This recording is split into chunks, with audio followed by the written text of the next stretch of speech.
ஓகேப்பா.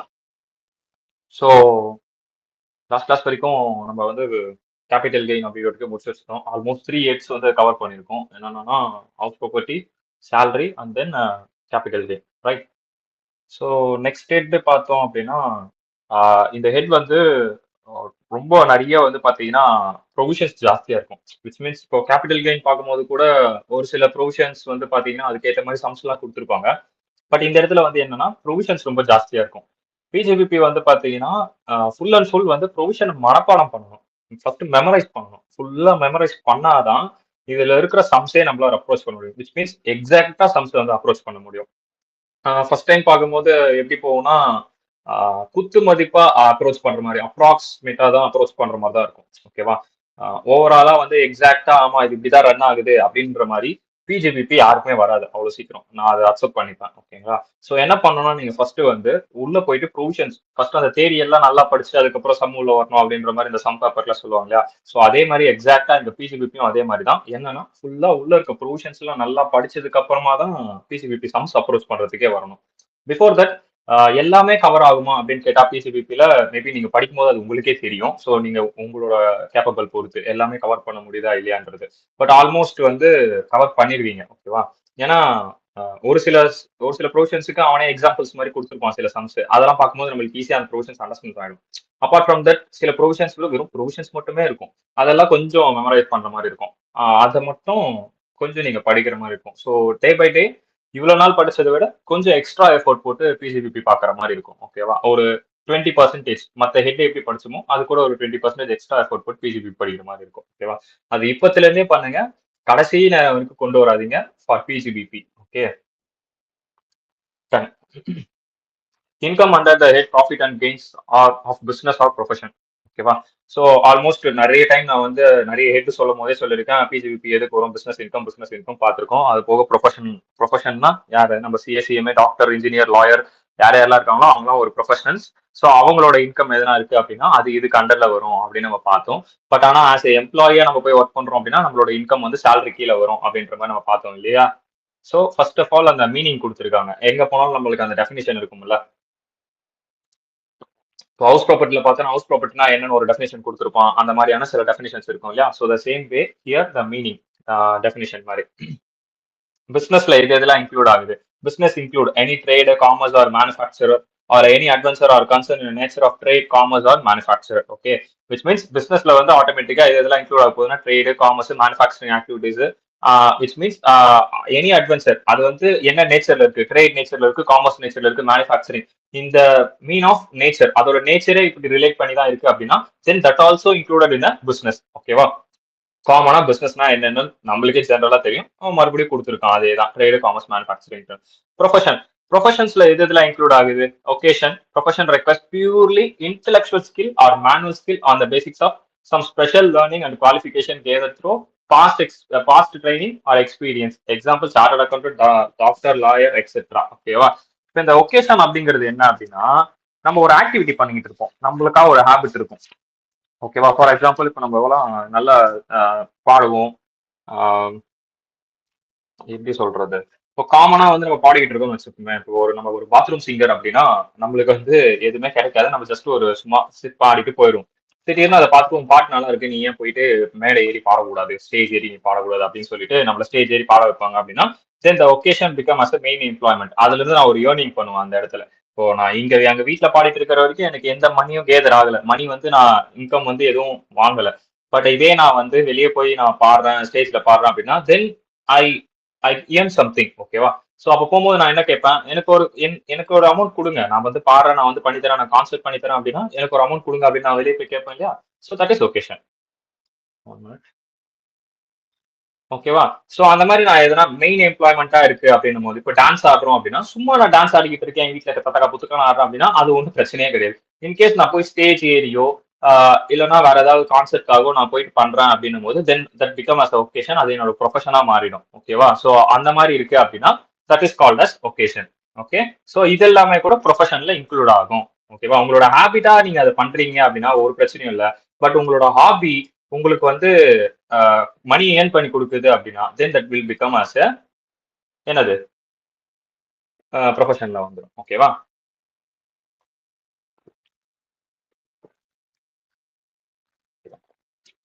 அடுத்து சில நோட்ஸ் கொடுத்துருக்கான். Profit motive. If the profit motive of an activity is pleasure only, it shall not be treated as a business activity.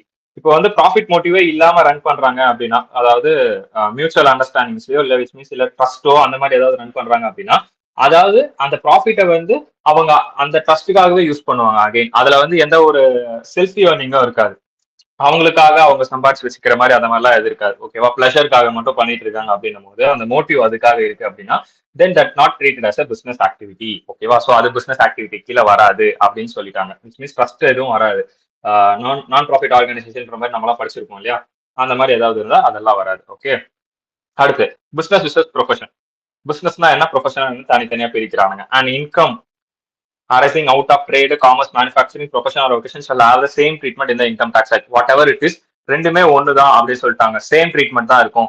However, a little segregation is required to be made between business and profession while applying 44AA, 44AB, 44AD, 44ADA, etc. Discussed later in this chapter. இந்த சாப்டர்ல நம்ம இதெல்லாம் படிப்போம். இந்த 44AA, இதெல்லாம் tax audit plus maintenance of books, ADA வந்து personal due ஸ்கீம்னு சொல்லுவாங்க. ஓகேவா? நம்ம இதெல்லாம் பின்னாடி படிப்போம். இதெல்லாம் இம்பார்ட்டன்ட் உங்களுக்கு. 44AA வந்து மெயின்டெனன்ஸ் ஆஃப் புக்.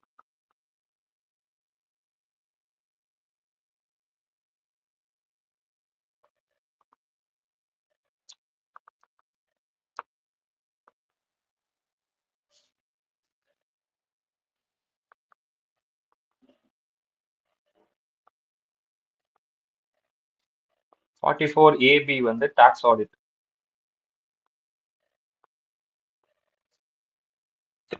முருகா, வேற என்ன பார்த்தோம்?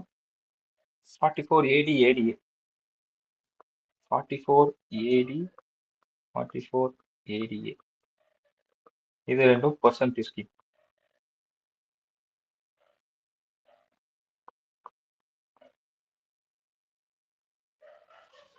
Percentage scheme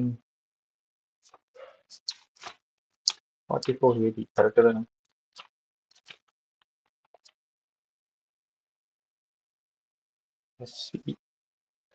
UMP U percentage scheme. So இது எல்லாமே நம்ம பின்னாடி படிப்போம். மேஜரா அதுல வந்து பர்சன்டேஜ் ஸ்கீம்ஸ்ல இருந்து மேபி சில கொஸ்டின்ஸ் கேட்க வாய்ப்பு இருக்கு. But you have to remember this. ஓகேவா? பின்னாடி நம்ம படிப்போம். ஓகே. அடுத்து சோ இது இந்த அதாவது இந்த 44AA, AB, AD, ADA இதுக்கு மட்டும் வந்து பாத்தீங்கன்னா பிசினஸ்க்கும் ப்ரொஃபஷனுக்கும் உங்களுக்கு வந்து கொஞ்சம் டிஃப்ரெண்டா வேரி ஆகும். இதை மட்டும் நீங்க செக்ரிகேட் பண்ற மாதிரி இருக்கும் அப்படின்ற மாதிரி சொல்லியிருக்கான். ஓகேவா? ஸோ இப்போ புரிஞ்சுதா? ஃபர்ஸ்ட் ஆஃப் ஆல் நம்மளுக்கு பிசினஸ்னா என்னன்னு தெரிஞ்சிச்சு. அதுக்கப்புறம் ப்ரொஃபஷன்ல எது எதெல்லாம் வரும்னு தெரிஞ்சிச்சு. அதுல ஒகேஷனா இருந்தாலும் வரும் தெரிஞ்சிச்சு. அதுல சில நோட்ஸ் கொடுத்துருக்கான். ப்ராஃபிட் மோட்டிவ் என்னவா இருக்கும்னு. அது போக பிசினஸ் ப்ரொஃபஷன் தான் என்னன்னு கொடுத்துட்டான். ஓகேவா? So this are the overall ஒரு இன்ட்ரோ ஃபார் பிஜிபிபி. ஆல்ரெடி உங்களுக்கே தெரியும், நிறைய டைம் நம்ம வந்து பிஜிபிபி படிச்சதுனால உங்களுக்கு இப்போ ஒன்றும் பெருசா இதுல இந்த டெஃபினிஷன்ஸ் எல்லாம் ஓகே ஆல்ரெடி ஓரளவுக்கு நம்ம படிச்சதுதான் அப்படின்ற மாதிரி ஒரு ரிமெம்பர் ஆகும் இல்லையா? ஓகேவா? ஸோ ஐம் மூவிங் போகுது. ஸோ இப்போ பிஜிபிபி அப்படிங்கிறது எதுக்காக ஃபர்ஸ்ட் வந்துச்சு? நார்மலா நாங்க ப்ராஃபிட் இருக்கு, நாங்க வந்து அதை வந்து எடுத்து டாக்ஸ் கட்ட போறோம். அப்புறம் எதுக்கு நான் பிஜிபிபில இவ்வளவு கால்குலேஷன் அப்படின்னா, ஃபர்ஸ்ட் நெட் ப்ராஃபிட்டே நீங்க எடுத்து போடணும் உங்க புக்ல. நெட் ப்ராஃபிட், அதுல இருந்து டிடெக்டபிள் எக்ஸ்பென்ஸை லெஸ் பண்ணணும், இன்அட்மிசபிள் எக்ஸ்பென்ஸை ஆட் பண்ணணும். இது ஏன் நான் வந்து ஃபர்ஸ்ட் கீழே கொடுத்தேன்னா, அப் டு 32-37 செக்ஷன் 32-37 நல்லா பாருங்க. Section 32-37 deductible expense which means net ப்ராஃபிட்ல இருந்து இதெல்லாம் நம்ம லெஸ் பண்ணிக்கலாம்னு அர்த்தம். ஆட் இன்அட்மிசபிள் எக்ஸ்பென்ஸ் 42-43D இருக்கிறது எல்லாமே இன்அட்மிசபிள் எக்ஸ்பென்ஸ். இன்அட்மிசபிள்னா அட்மிட் பண்ணக்கூடாது. விச் மீன்ஸ் இது எல்லாத்தையும் மறுபடியும் ஆட் பண்ணணும். ஓகே. அதுக்கப்புறம் கிடைக்கிறது தான் உங்களுக்கு டாக்ஸபிள் இன்கம். ஏன் வந்து நம்ம இதை இப்படி பண்றோம் அப்படின்னா, ட்ரேடிங் அண்ட் பிஎன்எல் அக்கௌண்ட் வந்து எதுக்கு அண்டர்ல வரும் அப்படின்னா, கம்பெனிஸ் ஆக்ட் 2013 ஷெட்யூல் 3 படி நீங்க போடுவீங்க. கரெக்டா? ட்ரேடிங் அண்ட் பிஎன்எல் வந்து ஷெட்யூல் 3 படி போடும். பட் டாக்ஸ் வந்து எப்படின்னா, இப்போ டாக்ஸ் ஆக்ட் படி 1961 டாக்ஸ் ஆக்ட் இருக்கு இல்லையா, அது படி நம்ம வந்து கால்குலேட் பண்ணணும் இந்த நெட் ப்ராஃபிட். ஏன்னு நான் சொல்றேன். இப்போ ஃபார் எக்ஸாம்பிள் வந்து பிஎன்எல் இருக்குன்னு வச்சுப்போம். இங்க நெட் ப்ராஃபிட்னு வருமா? இந்த நெட் ப்ராஃபிட்ல தான் நீங்க வந்து எடுத்து நீங்க டாக்ஸ் கட்டணும். இதுதான் வந்து பாத்தீங்கன்னா பிஜிபிபில இந்த ப்ராஃபிட் தான் எடுக்க சொல்றான், இந்த ப்ராஃபிட் தான். இப்போ எடுக்க சொல்லும் போது இப்போ என்ன நடக்குதுன்னா, என்கிட்ட வந்து 2 எம்ப்ளாயி இருக்காங்கன்னு வச்சுக்கோமே. ஏ, பின்னு 2 எம்ப்ளாயி இருக்காங்க. ஸோ நான் என்னோட சிஸ்டரையும் அதே 3 பேருமே ஒரே capacity, same employment, same role. ஓகேவா? சேம் கெப்பாசிட்டி, சேம் ரோல் இப்படி இருக்காங்க அப்படின்னும் போது ஒரே ரோல்ல இருக்காங்க. ஸோ இப்போ வந்து ஏக்கு வந்து 50,000 நான் தரேன் சேலரியா, பிக்கும் 50,000 தரேன். இவங்க என் சிஸ்டர்ன்ற காரணத்தினால 1,50,000 நான் தரேன். இப்போ கம்பெனி பொறுத்த வரைக்கும் என் கம்பெனி பேர் வந்து எக்ஸ் என் கம்பெனி பேர் வந்து ஒய் லிமிடெட்னு வச்சுக்கோமே. இந்த ஒய் லிமிடெட்ல இவங்க 3 பேர் வேலை செய்யறாங்க அப்படின்னா, என்னோட சிஸ்டர்ன்ற ரீசனுக்காக 1,50,000 நான் தரேன் அப்படின்னா, ஒய் லிமிடெட் என்ன பண்ணுது? எக்ஸ்பென்ஸை அதிகமா காட்டுது. எக்ஸ்பென்ஸ் அதிகமா காட்டுச்சுன்னா என்ன ஆகும்? ப்ராஃபிட்டிங்க ஆட்டோமேட்டிக்கா கம்மியாகும். ஸோ என்ன பண்ணணும்னா டாக்ஸ் ஆக்ட் இதை கண்டுபிடிச்சிருச்சு அப்படின்னா, இதை கண்டுபிடிச்சிட்டு இது என்ன பண்ணிடும்? இது இன்அட்மிசபிள் எக்ஸ்பென்ஸ், இன்அட்மிசபிள் இன்அட்மிசபிள்னா இது அட்மிட் பண்ண மாட்டோம், 1,50,000 அட்மிட் பண்ண மாட்டோம். ஸோ நீங்க வந்து மறுபடியும் என்ன பண்ணணும்? இவங்களுக்கு எவ்வளவு கொடுக்குறீங்களோ அவ்வளவுதான் நாங்க அட்மிட் பண்ணுவோம். 50,000 வரைக்கும் அட்மிட் பண்ணுவோம். அப்ப நீங்க மறுபடியும் 1,00,000 ஆட் பண்ணி காட்டணும் அப்படின்னு சொல்லிட்டு டாக்ஸ் ஆக்ட் சொல்லும். ஸோ இப்போ இங்க ஃபார் எக்ஸாம்பிளுக்கு இங்க வந்து ஒரு 5 லட்சம் வந்திருக்குன்னு வச்சுக்கோங்க நெட் ப்ராஃபிட் 5 lakhs வந்திருக்கு அப்படின்னா, as per companies act schedule 3 net profit equal to 5 lakhs. But income tax act என்ன சொல்லும் அப்படின்னா, ஆட் இன்அட்மிசபிள் எக்ஸ்பென்ஸ் எவ்வளவு? 1,00,000. ஸோ 1,00,000 ஆட் பண்ணோம் அப்படின்னா 6 lakhsக்கு தான் நீ டாக்ஸ் கட்டணும். That is your taxable income அப்படின்னு டாக்ஸ் ஆக்ட் சொல்லும். ஓகேவா? இந்த 6 lakhs அப்படின்ட்டு அண்டர்ஸ்டாண்ட் ஆச்சா? This is how tax runs. So as per companies ஆக்ட்ல வந்து எதுவும் சொல்லாது. ஓகே நீ எவ்வளவு வேணா கொடுத்துக்கோ, நீ சேலரி எக்ஸ்பென்ஸ் தானே அது அப்படின்னு சொல்லும். ஆனா டாக்ஸ் ஆக்ட் உள்ள பூந்து யார் யாருக்கு எவ்வளவு கெப்பாசிட்டி இருக்கு எல்லாத்தையும் செக் பண்ணும். ஸோ இது ஒரு பாயிண்ட், இது ஒரு மேஜர் பாயிண்ட் உங்களுக்கு ஈஸியா அண்டர்ஸ்டாண்ட் ஆகணுன்றதுக்காக இது ஒரு ப்ராட் வியூல சொன்னோம். மேஜரா என்ன இருக்கும் அப்படின்னா, அட்மிசபிள் இன்அட்மிசபிளுக்கு ஃபார் எக்ஸாம்பிள் அசெட் இருக்குன்னு வச்சுக்கோம். அசெட்டுக்கு நீங்க டெப்ரிசியேஷன் சார்ஜ் பண்ணுவீங்க. ஃபார் எக்ஸாம்பிள் நீ 30 சார்ஜ் பண்ணு, 40 சார்ஜ் பண்ணு, ஆஸ் பர் கம்பெனிஸ் ஆக்ட் படி. ஓகேவா? ஸோ ஒரு ஃபர்னிச்சரோட விலை வந்து பாத்தீங்கன்னா ஒரு 5 lakhs இருக்கு அப்படின்னா, நீங்க வந்து 20% இதுல சார்ஜ் பண்றீங்க அப்படின்னா 5 2s are 10, 10,000 1 lakh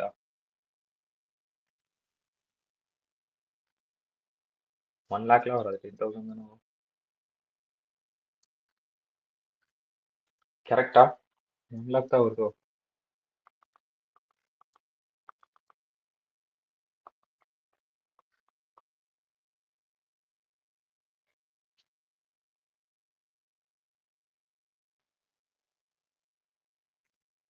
எவ்வளோடா வருது? 1 lakh 10,000 என்னடா எனக்கே கரெக்ட். 1 lakh தானா? ஓகே. ஸோ இப்போ 1 lakh வருது அப்படின்னா இது வந்து டெப்ரிசியேஷன் 20%. எது படி எடுத்தீங்கன்னா ஆஸ் பர் கம்பெனிஸ் ஆக்ட் படி நீங்க எடுத்துட்டீங்க. ஓகே. ஸோ இப்போ இங்க என்ன நடக்கும் அப்படின்னா பிஎன்எல்ல என்ன நடக்கும்? எக்ஸ்பென்ஸ் சைட்ல வந்து நீங்க வந்து 1 lakhன்னு காமிப்பீங்க. ஓகேவா? ஸோ அதனால உங்க நெட் ப்ராஃபிட் வந்து அஃபெக்ட் ஆயிருக்கும். நெட் ப்ராஃபிட் அஃபெக்ட் ஆகுது அப்படின்னா கம்மியா இருக்கும். ஸோ ஆல்மோஸ்ட் எவ்வளவு கம்மியா இருக்கும் அப்படின்னா, ஃபார் எக்ஸாம்பிள் நெட் ப்ராஃபிட் வந்து எனக்கு 3 lakhs வந்துருக்குன்னு வச்சுக்கோங்க. ஓகே. ஸோ இப்போ டாக்ஸ் ஆக்ட் என்ன சொல்றான் அப்படின்னா, நெட் ப்ராஃபிட் இருக்கா அதை எடுத்து போட்டுக்கோ. நெட் ப்ராஃபிட் வந்து 3 லட்சம். ஆட் இன்அட்மிசபிள் இந்த இந்த டெப்ரிசியேஷன் எக்ஸ்பென்ஸ் போட்ட இல்லையா, அதை ஆட் பண்ணு. இன்அட்மிசபிள் அது ஆட் பண்ணிட்டு லெஸ் அட்மிசபிள்னா உன்னால வந்து டிடெக்ட் பண்ணக்கூடியதெல்லாம் நீ லெஸ் பண்ணிக்கலாம். எதெல்லாம் லெஸ் பண்ணலாம் அப்படின்னா, டாக்ஸ் ஆக்ட் படி இப்போ இங்க 20% எடுத்தீங்களா ஃபர்னிச்சருக்கு, டாக்ஸ் ஆக்ட் படி 10% தான் டெப்ரிசியேஷன் ஃபர்னிச்சருக்கு. அப்போ நீங்க எவ்வளவுதான் எடுத்துக்கணும் அப்படின்னா 50,000 தான் எடுத்துக்கணும் அப்படின்னு சொல்லுவான். அப்போ இங்க 50,000 நீ மைனஸ் பண்ணிக்கோ. 1 lakh ஆட் பண்ணிட்டு 50,000 நீ எடுத்துக்கோ. இப்போ எவ்வளவு வரும்? 3,50,000. 3,50,000க்கு டாக்ஸ் கட்டு, டாக்ஸபிள் இன்கம் அப்படின்னு சொல்லுவான்ப்பா. ஸோ டெப்ரிசியேஷன் கால்குலேஷன் மேஜரா பிளே பண்ணும். பிசிபிபில டெப்ரிசியேஷன் கால்குலேஷன் மேஜரா பிளே பண்ணும். So net profit add inadmissible less admissible. ஓகேவா? ஸோ இன்அட்மிசபிள் செக்ஷன் என்னன்னு தெரியும், அட்மிசபிள் செக்ஷன் என்னன்னு தெரியும். அதனாலதான் நான் வந்து செக்ஷன் வந்து தலைகீழா வரும். தலைகீழானா 32 37 வந்து லெஸ்ல வரும். மேபி நான் லெஸ் மேல போட்டேன்னா கன்ஃபியூஸ் ஆகும் தான் ஆட் லெஸ் அப்படின்னு போட்டிருக்கேன். So 32 37 42 43D. ஸோ இப்படிதான் வந்து ரன் ஆகுது. நெட் ப்ராஃபிட்ல எதை ஆட் பண்ணோம் எதை லெஸ் பண்ணோம், அதுக்கப்புறம் உங்களுக்கு கிடைக்கிறது டாக்ஸபிள் இன்கம். ஓகேவா? புரிஞ்சுதா? ஸோ ஆஸ் பர் ஆனா கான்செப்ட் புரிஞ்சது. ஜஸ்ட் அந்த இன்அட்மிசிபிள், அட்மிசிபிள் அந்த வேர்டுக்கு மீனிங் மட்டும் ஒரு வாட்டி சொல்ல முடியுமா? கான்செப்ட் புரிஞ்சுதுண்ணா எல்லாமே. அது ஆக்சுவலா நானா போட்ட ஒரு உட்டாலகிரி. எப்படின்னா அட்மிசபிள்லாம் அட்மிட் பண்ணக்கூடிய இன்கம், இன்அட்மிசபிள்லாம் அட்மிட் பண்ணக்கூடாத இன்கம்னு நானா வந்து எனக்காக போட்டு வச்சுக்கிட்டது. ஓகே. ஓகேவா? ஆனா புக்ல அந்த மாதிரி எங்கேயும் இருக்காது. நானாவே வந்து இந்த இன்கம்லாம் நான் போயிட்டு பிசிவிபில அட்மிட் பண்ணலாம், இந்த இன்கம்லாம் பிசிவிபில அட்மிட் பண்ணக்கூடாது அப்படின்னு நான் படிக்கும்போது நான் ஒன்னு எழுதுகிறேன். அதே மாதிரி பிபிடி ரெடி பண்ணும்போது அந்த மாதிரி பிபிடி ரெடி பண்ணிக்கிட்டேன். அதுதான் அட்மிசபிள், இன்அட்மிசபிள்.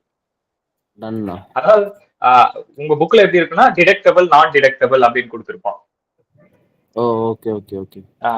அதுதான் டிடெக்டபிள் எக்ஸ்பென்ஸ். அது அங்க இருக்கு பாத்தீங்களா, இந்த மாதிரி தான் கொடுத்துருப்போம். Deductible expense, inadmittable. அது வந்து நான் எனக்கு ஏத்த மாதிரி மாத்தி இன்அட்மிசபிள், இன்அட்மிசபிள் அப்படின்னு. ஓகே, ஓகேண்ணா ஓகேண்ணா. ஸோ இதுதான் வந்து பாத்தீங்கன்னா மேஜரா வந்து உங்களுக்கு பிஜிபில மேஜரா டெப்ரிசியேஷன் தான் வந்து பிளே ஆகும். ஓகேவா? ஸோ அடுத்து இதுல சில கேசஸ், அதாவது ஏன்னா இப்ப நான் சொன்ன மாதிரி இப்போ டெப்ரிசியேஷன்லாம் சில கேசஸ் வச்சேன் இல்லையா? ஸோ அந்த மாதிரி அவன் சில கேசஸ் எல்லாம் கொடுத்துருக்கான். Bad debts is anticipated lot, so is disallowed PGBP. ஏன் இதை டிஸ்அலோவ் பண்றாங்க அப்படின்னா, ஃபார் எக்ஸாம்பிள் இப்போ பேட் டெப்ஸ் நீங்க சிலதை ஒதுக்கி வைப்பீங்க கரெக்டா. வாராக்கடன் சொல்லியிருக்கோம், எல்லாருக்கும் ஞாபகம் இருக்கா? Bad debts it might be recover, right? It may be recover in future. எப்படி பார்த்தாலும் ரெக்கவர் ஆகும்.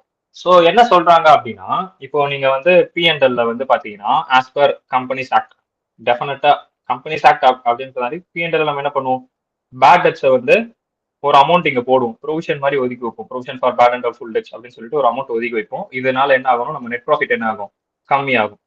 நெட் ப்ராஃபிட் கம்மியாகும். பட் ஆனா பிஜிபிபி, அதாவது டாக்ஸ் ஆக்ட் என்ன சொல்லுது அப்படின்னா, இதை நீ இப்படி இங்க பண்றதுனால ப்ராஃபிட் கம்மியாகுது, இதை வந்து டாக்ஸ் ஆக்ட் வந்து அலோவ் பண்ணாது. டாக்ஸ் ஆக்ட் வந்து இந்த பேட் டெப்ஸ் அலோவ் பண்ணாது. ஸோ உன்னோட நெட் ப்ராஃபிட்ல நீ இந்த பேட் டெப்ஸ் ஆட் பண்ணி அகைன் நீ ஆட் பண்ணி எனக்கு எவ்வளவு இன்கம் இருக்கோ அதுக்கு நீ டாக்ஸ் கட்டு அப்படின்னு சொல்றோம். டிஸ்அலோவ் பண்ணுவோம் பிஜிபிபில.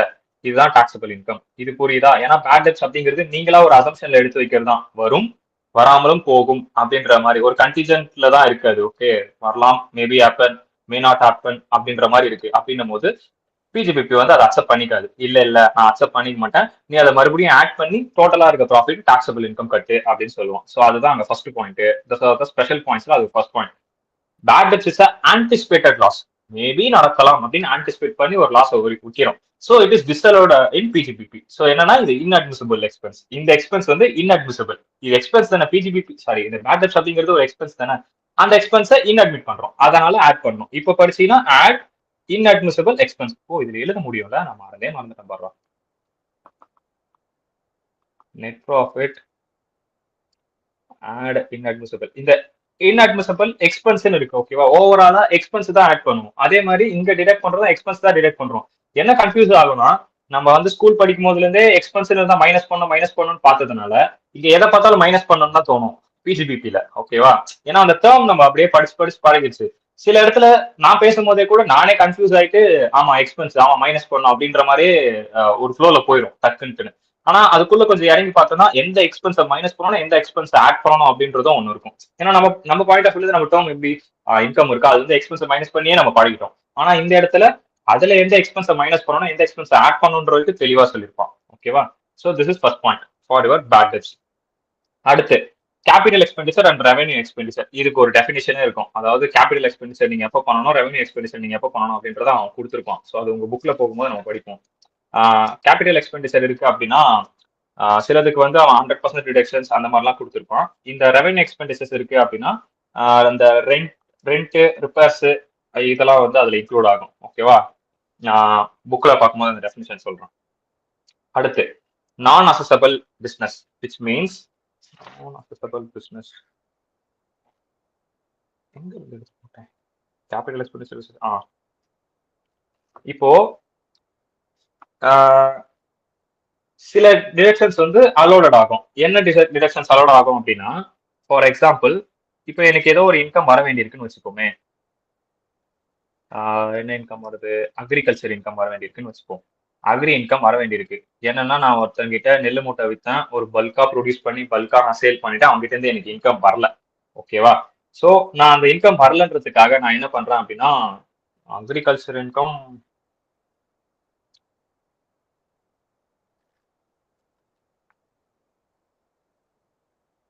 அக்ரிகல்ச்சர் இன்கம் வந்து எக்ஸாம்டு, ஆனா அது பிஜிபிபி கீழே வராது. இன்கேஸ் அது பிஜிபிபி கீழே வருது அப்படின்னும் போது இதோட எக்ஸ்பென்ஸ் நம்ம எடுத்துப்போம் இல்லையா? சரி, ஓகே. இப்போ ஒரு அக்ரிகல்ச்சர் இன்கமும் இருக்கு. இன் பிசினஸ் பாயிண்ட் ஆஃப் வியூல இருந்து யோசிப்போம். பிசினஸ் பாயிண்ட் ஆஃப் வியூ அப்படின்னும் போது எனக்கு வந்து நான் இது எக்ஸாம்டட் தான். அக்ரிகல்ச்சர் இன்கம் எக்ஸாம்டட் தான். பட் இப்போ இந்த அக்ரிகல்ச்சர் இன்கம் வாங்குறதுக்காக நான் என்ன பண்ணிருக்கேன் அப்படின்னா சில எக்ஸ்பென்ஸ் எல்லாம் பண்ணிருக்கேன். ஃபார் எக்ஸாம்பிள் கோர்ட்ல போய் கேஸ் போடுறேன்னு வச்சுக்கோமே, கேஸ் ஃபைல் பண்றேன். ஓகேவா? ஸோ இப்படி நான் கேஸ் ஃபைல் பண்றேன் அப்படின்னா இப்போ இந்த கேஸ் ஃபைல் பண்றதுக்கு எனக்கு என்ன ஆகுது, அதாவது இந்த அக்ரிகல்ச்சர் இன்கம் ஏர்ன் பண்றதுக்காக அடிஷ்னலா நான் என்ன பண்றேன், ஒரு செலவு பண்றேன். புரியுதா? இந்த இன்கம் நான் ஏர்ன் பண்றதுக்கே ஒரு செலவு பண்றேன், இங்க ஒரு எக்ஸ்பென்ஸ் பண்றேன். இப்போ இந்த எக்ஸ்பென்ஸை கொண்டு போயிட்டு இது எக்ஸாம்டட் இன்கம் தான் ஆக்சுவலி, விச் மீன்ஸ் என்னோட பிசினஸ் பாயிண்ட் ஆஃப் வியூக்கு இது எக்ஸாம்டட் தான். இப்போ இந்த எக்ஸ்பென்ஸை கொண்டு போயிட்டு நான் மறுபடியும் டிடெக்ட் பண்ணிக்கலாமா, பிஎன்எல்ல போட்டு டிடெக்ட் பண்ணிக்கலாமா, இங்க எக்ஸ்பென்ஸ் போட்டு நான் இதை மைனஸ் பண்ணிக்கலாமான்னு கேட்டா நாட் அலோடட். Not allowed. இது நான் அசசபிள். இதுதான் நான் அசசபிள் பிசினஸ். இது பிசினஸே கிடையாது, விச் மீன்ஸ் பிசினஸ் ரிலேட்டடான எக்ஸ்பென்ஸே கிடையாது அப்படின்னு சொல்றாங்க. ஓகேவா? ஏன்னா agriculture income is exempted. So இதுக்காக நீங்க ஒரு எக்ஸ்பெண்டிச்சர் பண்ணிருக்கீங்க அப்படின்னா அந்த டிடக்ஷனை நான் போய் எடுத்துக்கலாமா, அது அலோவா அப்படின்னு கேட்டா அது நாட் அலோடட். புரிஞ்சுதா? நான் அசசபிள் பிசினஸ் எப்படின்ட்டு. இந்த எக்ஸ்பென்ஸ் வந்து அசசபிள் பிசினஸ் கேட்டா கிடையாது, இட்ஸ் நான் அசசபிள் பிசினஸ். பிசினஸ்க்கும் அதுக்கும் ரிலேட்டே கிடையாது. அந்த எக்ஸ்பென்ஸை கொண்டு போய் மறுபடியும் நீங்க பிஎன்எல்ல போட்டு நீங்க மைனஸ் பண்ணிருக்கீங்கன்னு கேட்டா கிடையாது, பண்ண முடியாது. அதுதான் நான் அசசபிள் பிசினஸ் அப்படின்னு சொல்றான். அந்த பாயிண்ட் புரியுதா?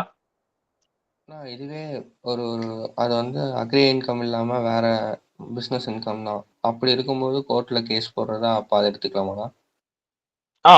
Might be allowed. ஆனா அதுவுமே நான் அசசபிள் பிசினஸ்ல வந்துச்சு அப்படின்னும் போது பேஸ்ட் ஆன் த சிச்சுவேஷன். எனக்கு தெரிஞ்சது அக்ரிகல்ச்சர் இன்கம் எக்ஸாம்ட்ன்றதுனால தான் அது நான் அசசபிள்ல வந்திருக்கு. Other cases may be allowed. ஓகேண்ணா. ஓகே. பட் ஃபார் எக்ஸாம்பிள் இந்த இன்கமே எக்ஸாம்டட் இருக்கும் போது இந்த இடத்துல இந்த எக்ஸ்பென்ஸ் நடக்குது அப்படின்னா then that will be not allowed. ஓகேவா? ஆனா மோஸ்ட்லி நான் அசசபிள் பிசினஸ்க்கான டெஃபினிஷன் என்னன்னா அந்த பிசினஸ்க்கு ரிலேட்டடே இல்லாம, பிசினஸ் ரிலேட்டடா இல்லாம நடக்கிற எக்ஸ்பென்ஸ் தான் நான் அசசபிள் பிசினஸ் எக்ஸ்பெண்டிச்சர். ஸோ அது வந்து ஆல்வேஸா வந்து நாட் அலோடட் தான். ஓகே. அடுத்து expenditure must be related to the business to the assessee. So ஆல்வேஸா அடுத்த பாயிண்ட் அதான் கொடுத்துருக்கான், பிசினஸ்க்கு ரிலேட்டடா இருக்கணும் அப்படின்ற அந்த பாயிண்ட் கொடுத்துருக்கான். ஆல்வேஸா இது இருக்கு அப்படின்னா then you have the expenditure வந்து நீங்க வந்து அலோவ் பண்ணிக்கலாம். ஓகேவா? அடுத்து நோஷனல் எக்ஸ்பெண்டிச்சர். நோஷனல் அந்த வார்த்தைக்கான எக்ஸாம்பிள் என்னன்னு உங்களுக்கே தெரியும் இல்லையா? அதாவது தனக்கு தானே வந்து சேலரி கொடுத்துருக்குது, தனக்கு தானே வந்து இன்ட்ரெஸ்ட் கட்டிக்கிறது, இதெல்லாம் வந்து நாட் டிடக்டபிள். ஓகேவா?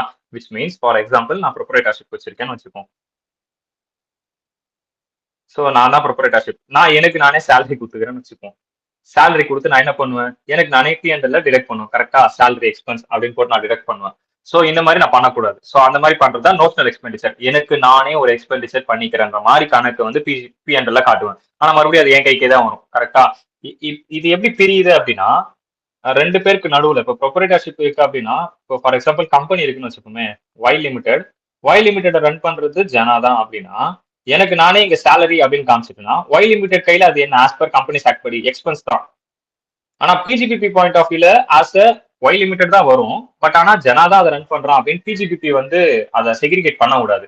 ஸோ உனக்கு நீயே சம்பாதிச்சுக்கிறது நாங்கள் அலோவ் பண்ண மாட்டோம் அப்படின்னு தான் சொல்லும். ஓகேவா? ஸோ இதனாலதான் வந்து பிஜிபிபியும் கம்பெனி ஆக்டும் அடிச்சுக்குது ரெண்டும். ஸோ அதை அடிச்சுக்கிறதுனாலதான் இந்த பிஜிபின்ற கான்செப்டே வருது, எலாபரேட் ஆகுது. ஓகேவா? சோ அதுக்கப்புறம் வந்து பாத்தீங்கன்னா onus of proof. Onus of proof அப்படிங்கிறது எஸ் இந்த எக்ஸ்பெண்டிச்சர் நடந்திருக்கு ஆமா அப்படின்ட்டு அவர் வந்து என்ன பண்ணணும் அப்படின்னா ப்ரூஃப் வந்து காட்டணும். Okay, yes this expenditures happen, இது வந்து எனக்கு வந்து நடந்திருக்கு அப்படின்னு அவர் ரெஸ்பான்சிபிளா அந்த ப்ரூஃப் எடுத்து காட்டணும்.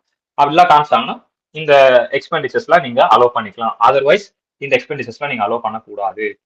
ஓகேவா? சில எக்ஸ்பெண்டிச்சர்ஸ் நீங்க அலோவ் பண்ணக்கூடாது, சில எக்ஸ்பெண்டிச்சர்ஸ் நீங்க அலோவ் பண்ணிக்கலாம் அப்படின்றதுதான் matter. Okay, done. Next so section 28 ஆல்வேஸா பிஜிபி வந்து 28 to 44 தானே? கரெக்டா? ஸோ 28 to 44ல ஃபர்ஸ்ட் 28 அப்படின்றத நான் என்னன்னு சொல்லியிருக்கேன். Income chargeable to tax. What are the incomes are chargeable to tax? ஆல்வேஸா நம்ம ஹவுஸ் ப்ராப்பர்ட்டி படிக்கும்போது கூட பார்த்தோம், எந்தெந்த இன்கம் வந்து டாக்ஸ் ஆக போகுது அப்படின்னு பார்த்தோம் இல்லையா? அதே மாதிரி இந்த இடத்துல என்னென்ன இன்கம்லாம் டாக்ஸ் ஆக போகுது அப்படின்னு நம்ம பார்க்க போறோம். Income arising to any person by way of profit and gains from business profession or vocation. Okay, இது எங்களுக்கு என்னன்னு தெரியும். பிசினஸ்னா என்னன்னு தெரியும், ப்ரொஃபஷன்னா என்ன தெரியும், ஒகேஷன்னால என்னன்னு தெரியும். ஸோ இதுல இருந்து ஏதாவது ஒரு ப்ராஃபிட்டோ கெயின்ஸோ ரைஸ் ஆகுது அப்படின்னா then that will be chargeable to tax. அதுக்கப்புறம் income derived by trade professional association from specific service to the members. Specific service அப்படிங்கிறது என்ன அப்படின்னா, இப்போ ஒரு அசோசியேஷன் இருக்குன்னு வச்சுப்போம். ஆல்ரெடி இதை நான் நிறைய டைம் சொல்லியிருப்பேன் இல்லையா, ஹவுஸ் ப்ராப்பர்ட்டி படிக்கும் போதுலேருந்தே சொல்லிட்டு இருக்கேன். இப்போ இது ஒரு அசோசியேஷன் வச்சுப்போம். அசோசியேஷன் வந்து மெம்பர்ஸ், இது வந்து ஏஓபி தான். ஓகே, அசோசியேஷன் ஆஃப் பர்சன், ஏஓபியை தான் அப்படி சொல்றாங்க. ஓகே, ஸோ இங்க வந்து இவங்க மெம்பர்ஸ்லாம் இருக்காங்கப்பா. இந்த மெம்பர்ஸ்க்கு வந்து வீடு கட்டியிருக்கோ என்னமோ இருக்கு. மெம்பர் 1, மெம்பர் 2, 3, 4, 5, 6, 7, 8, மொத்தம் 9 மெம்பர்ஸ் இருக்காங்க. 9 மெம்பர்ஸ் ஒன்னா சேர்ந்து இந்த அசோசியேஷன் வச்சிருக்காங்க அப்படின்னா, இப்போ அசோசியேஷன் வந்து சர்வீஸ் பண்ணி கொடுக்கும் இல்லையா. இந்த சர்வீஸ் பண்ணி கொடுக்குது அப்படின்னா அசோசியேஷன் வந்து ஒரு பிரச்சனையும் இல்லை. ஏன்னா மியூச்சுவல் கன்சர்ன். மியூச்சுவல் கன்சர்ன்னா எஸ் அஃப்கோர்ஸ் நாங்கள் காசு தரோம், நீங்க எங்களுக்கு சர்வீஸ் பண்ணி தாங்கன்னு 9 பேரும் பண்ணுவாங்க. என்னென்ன சர்வீஸ் பண்ணோம், இபி சர்வீஸ் பண்ணி தரோம், தண்ணி வாட்டர் சர்வீஸ் பண்ணி தரோம், வேற எதனா போயிடுச்சு பைப் போயிடுச்சு அப்படின்னா பிளம்பர் பண்றது, இந்த மாதிரி ஏகப்பட்ட சர்வீஸ் வந்து பண்ணி தரோம். ஓகேவா, இதெல்லாம் வந்து இந்த மாதிரி மியூச்சுவல் சர்வீஸா இருக்கு. மியூச்சுவல் சர்வீஸா இருக்கு அப்படின்னா எக்ஸம்ப்டட். மியூச்சுவல் ஆக்டிவிட்டின்னு வாங்க அதை. Okay, mutual service mutual activity அப்படின்னு சொல்லுவாங்க. தென் தட் இஸ் எக்ஸம்ப்டட். எக்ஸம்ப்டட்னா ஓகே, அது வந்து அவங்க காசு கொடுக்குறாங்க, அதுக்கேற்ற மாதிரி அவங்க சர்வீஸ் நடக்குது, தட் இஸ் நாட் டாக்ஸபிள். இப்போ இந்த அசோசியேஷன் ஆஃப் ஏஓபி வந்து மெம்பர் 5க்கு மட்டும் நிறைய லக்ஸுரியஸா பண்ணி தருது. ஓகேவா, இது ரொம்ப நேரம் வெயிட் பண்றாங்களா என்ன? ஓகே, ஸோ இப்போ இந்த அசோசியேஷன் வந்து இந்த மெம்பருக்கு மட்டும் என்ன பண்ணுது அப்படின்னா ரொம்ப லக்ஸுரியஸா பண்ணி தருது. மெம்பர் 5க்கு மட்டும் சில ஸ்பெசிபிக்கா சில சர்வீஸ் பண்ணி தருது. ஸ்பெசிபிக் சர்வீஸ் பண்ணுது. இவரை மட்டும் பாயிண்ட் அவுட் பண்ணி என்ன டைப் ஆஃப் சர்வீஸ் சொல்லலாம். இவங்க வீட்டை சுத்தம் பண்ணி தரது, அடிஷ்னலா சில ஸ்பெசிபிக் பண்ணி தருதுன்னு வச்சுக்கோங்க. வீட்டை சுத்தம் பண்ணி தர்றதுல இருந்து வேற என்ன சொல்லலாம், மெய்ட் வச்சிருக்கிறது, ஸ்பெசிபிக்கா மென்ஷன் பண்ற மாதிரி சர்வீஸ். அவங்கள மட்டும் தனியா ஒரு கேர் எடுத்து பாத்துக்கிறதுன்னு வச்சுக்கோங்களேன். அந்த மெம்பர் 5 மட்டும் ஏஓபி வந்து தனியா ஒரு கேர் எடுத்து பாத்துக்குது, செப்பரேட்டா ஒரு கேர் கொடுத்து பாத்துக்குது அப்படின்னும் போது இந்த இடத்துல நடக்கிற ஆக்டிவிட்டி வந்து ஸ்பெசிபிக் ஆக்டிவிட்டி. ஏன்னா ஏஓபி வந்து 9 மெம்பர்ஸ்க்கானது. அந்த 9 மெம்பர்ஸ்க்கு இல்லாம ஒரு மெம்பருக்கு மட்டும் ஸ்பெசிபிக்கா ஒரு ஆக்டிவிட்டி பண்ணுது இல்லையா, ஸ்பெசிஃபைட்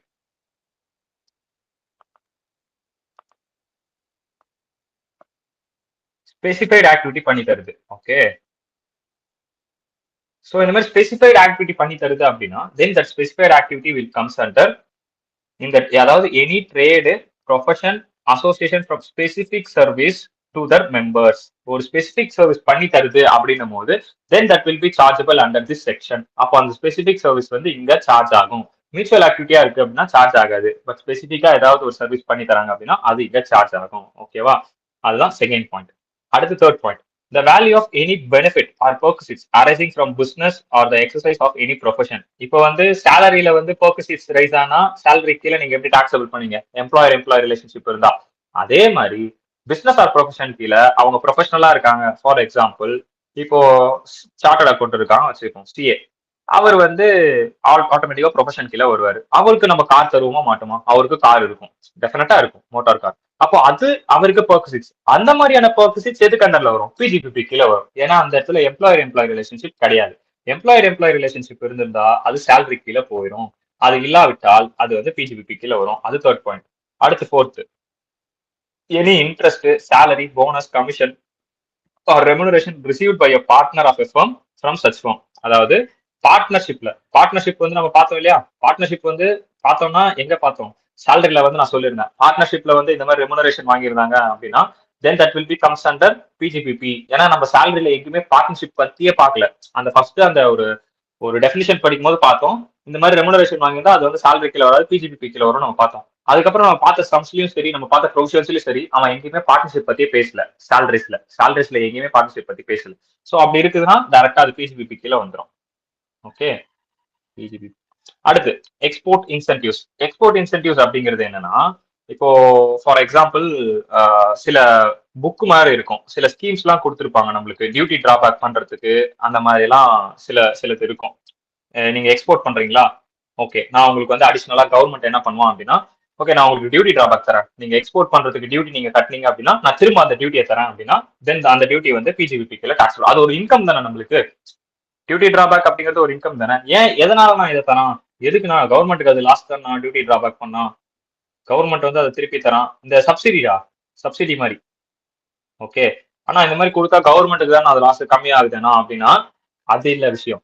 எக்ஸ்போர்ட் நிறைய நடக்கும் இந்த மாதிரி நம்ம கொடுக்கும்போது. ஓகேவா, அவன் அடிஷனல் பெனிஃபிட் நிறைய தரான் அப்படின்னா நம்ம எக்ஸ்போர்ட் நிறைய பண்ணுவோம். ஸோ அதனாலதான் வந்து பாத்தீங்கன்னா அது வந்து இந்த இடத்துல சார்ஜபிள் இன்கம்ல அது ஒரு இன்கமா கன்சிடர் பண்றோம். நம்ம கவர்மெண்ட் கிட்ட இருந்து நம்ம வாங்குறத நம்மளுக்கு ஒரு இன்கம் தானே அது. ஸோ அந்த இன்கமா கன்சிடர் பண்ணி அது பிஜிபிபில கட்டுறோம். ஃபார் எக்ஸாம்பிள் இந்த ஸ்கீமுக்கு வந்து பாத்தீங்கன்னா இந்த என்ன சொல்லலாம், இபிசிஜின்னு ஒரு ஸ்கீம் இருக்கு. இது நீங்க ஜிஎஸ்டி படிக்கும்போது பாப்பீங்க, ஜிஎஸ்டில கூட ஃபைனல்ல பாப்பீங்க. Export promotion for capital goods அப்படின்னு ஒரு ஸ்கீம். இது வந்து ஒரு லைசன்ஸ். ஓகேவா, இது வந்து ஒரு லைசன்ஸ் மாதிரி. என்னன்னா இந்த லைசன்ஸ் இருக்கு அப்படின்னா கேபிட்டல் கூட்ஸ்க்கு வந்து நீங்க இம்போர்ட் பண்றீங்க எக்ஸ்போர்ட் பண்றீங்க, they give some benefits. For எக்ஸாம்பிளுக்கு வந்து நீங்க அதை கொண்டு வந்து அசம்பிள் பண்ற பார்ட்ஸ் எல்லாமே நீங்க ஃப்ரீயா பண்ணிக்கலாம். எப்படின்னா ஒரு இம்போர்ட் பண்ணிட்டு அதை நீங்க ரெடி பண்ணி மறுபடியும் எக்ஸ்போர்ட் பண்ணுவீங்க. ஓகேவா, வெளியூர்ல இருந்து இம்போர்ட் பண்ணி இங்க வந்து வெறும் லேபரை வச்சு ஒர்க் மட்டும் வாங்கிட்டு மறுபடியும் அந்த பொருளை வெளியே அனுப்பி விடுவீங்க. அந்த மாதிரியான சில ஸ்கீம்ஸ் எல்லாம் இருக்கு. அந்த மாதிரி சில ஆக்டிவிட்டிஸும் பண்ணுவாங்க. ஓகேவா, அந்த மாதிரி ஆக்டிவிட்டிஸ் பண்றது கவர்மெண்ட் என்ன பண்ணுவோம்னா சில லைசன்ஸ் கொடுப்பான். Okay you have this license, நீங்க இதை வச்சுட்டு நீங்க இம்போர்ட் பண்ணிக்கலாம். ஏன்னா இம்போர்ட் பண்ணும்போது கஸ்டம் டியூட்டி ஜாஸ்தி, எக்ஸ்போர்ட் பண்ணும்போது கஸ்டம் டியூட்டியே கிடையாது. ஒரு சில ப்ராடக்ட் மட்டும் தான் கஸ்டம் டியூட்டியே அப்ளிகபிள் ஆகும் ஃபார் எக்ஸ்போர்ட்.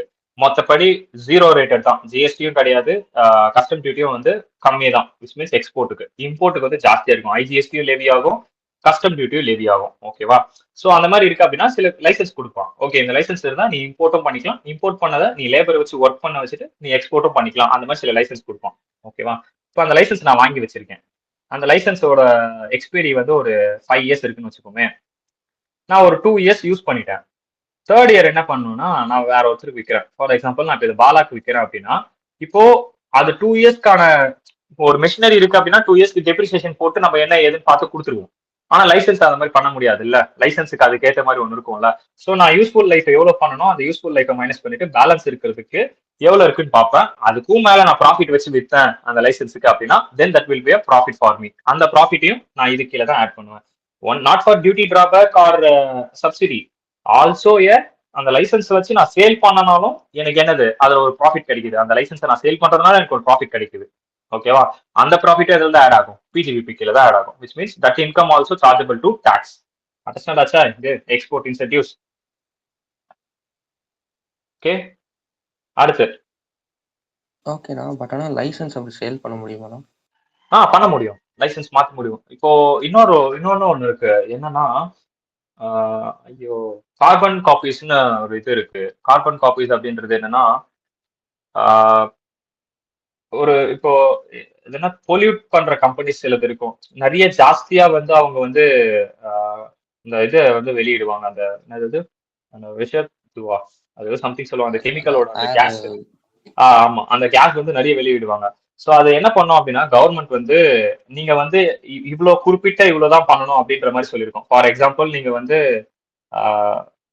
இவ்வளோ ஏர் தான், ஏருக்கு என்ன சொல்லுவாங்க லிக்விடு அந்த மாதிரி ஏர் சம்திங் ஏதோ ஒன்று சொல்லுவாங்க அந்த மாதிரி.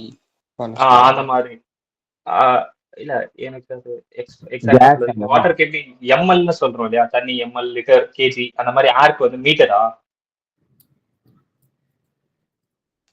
ஏர்க் மீட்டர்னு சொல்லுவோம் இல்லையா, மீட்டர் ஆர் வாட்டர்.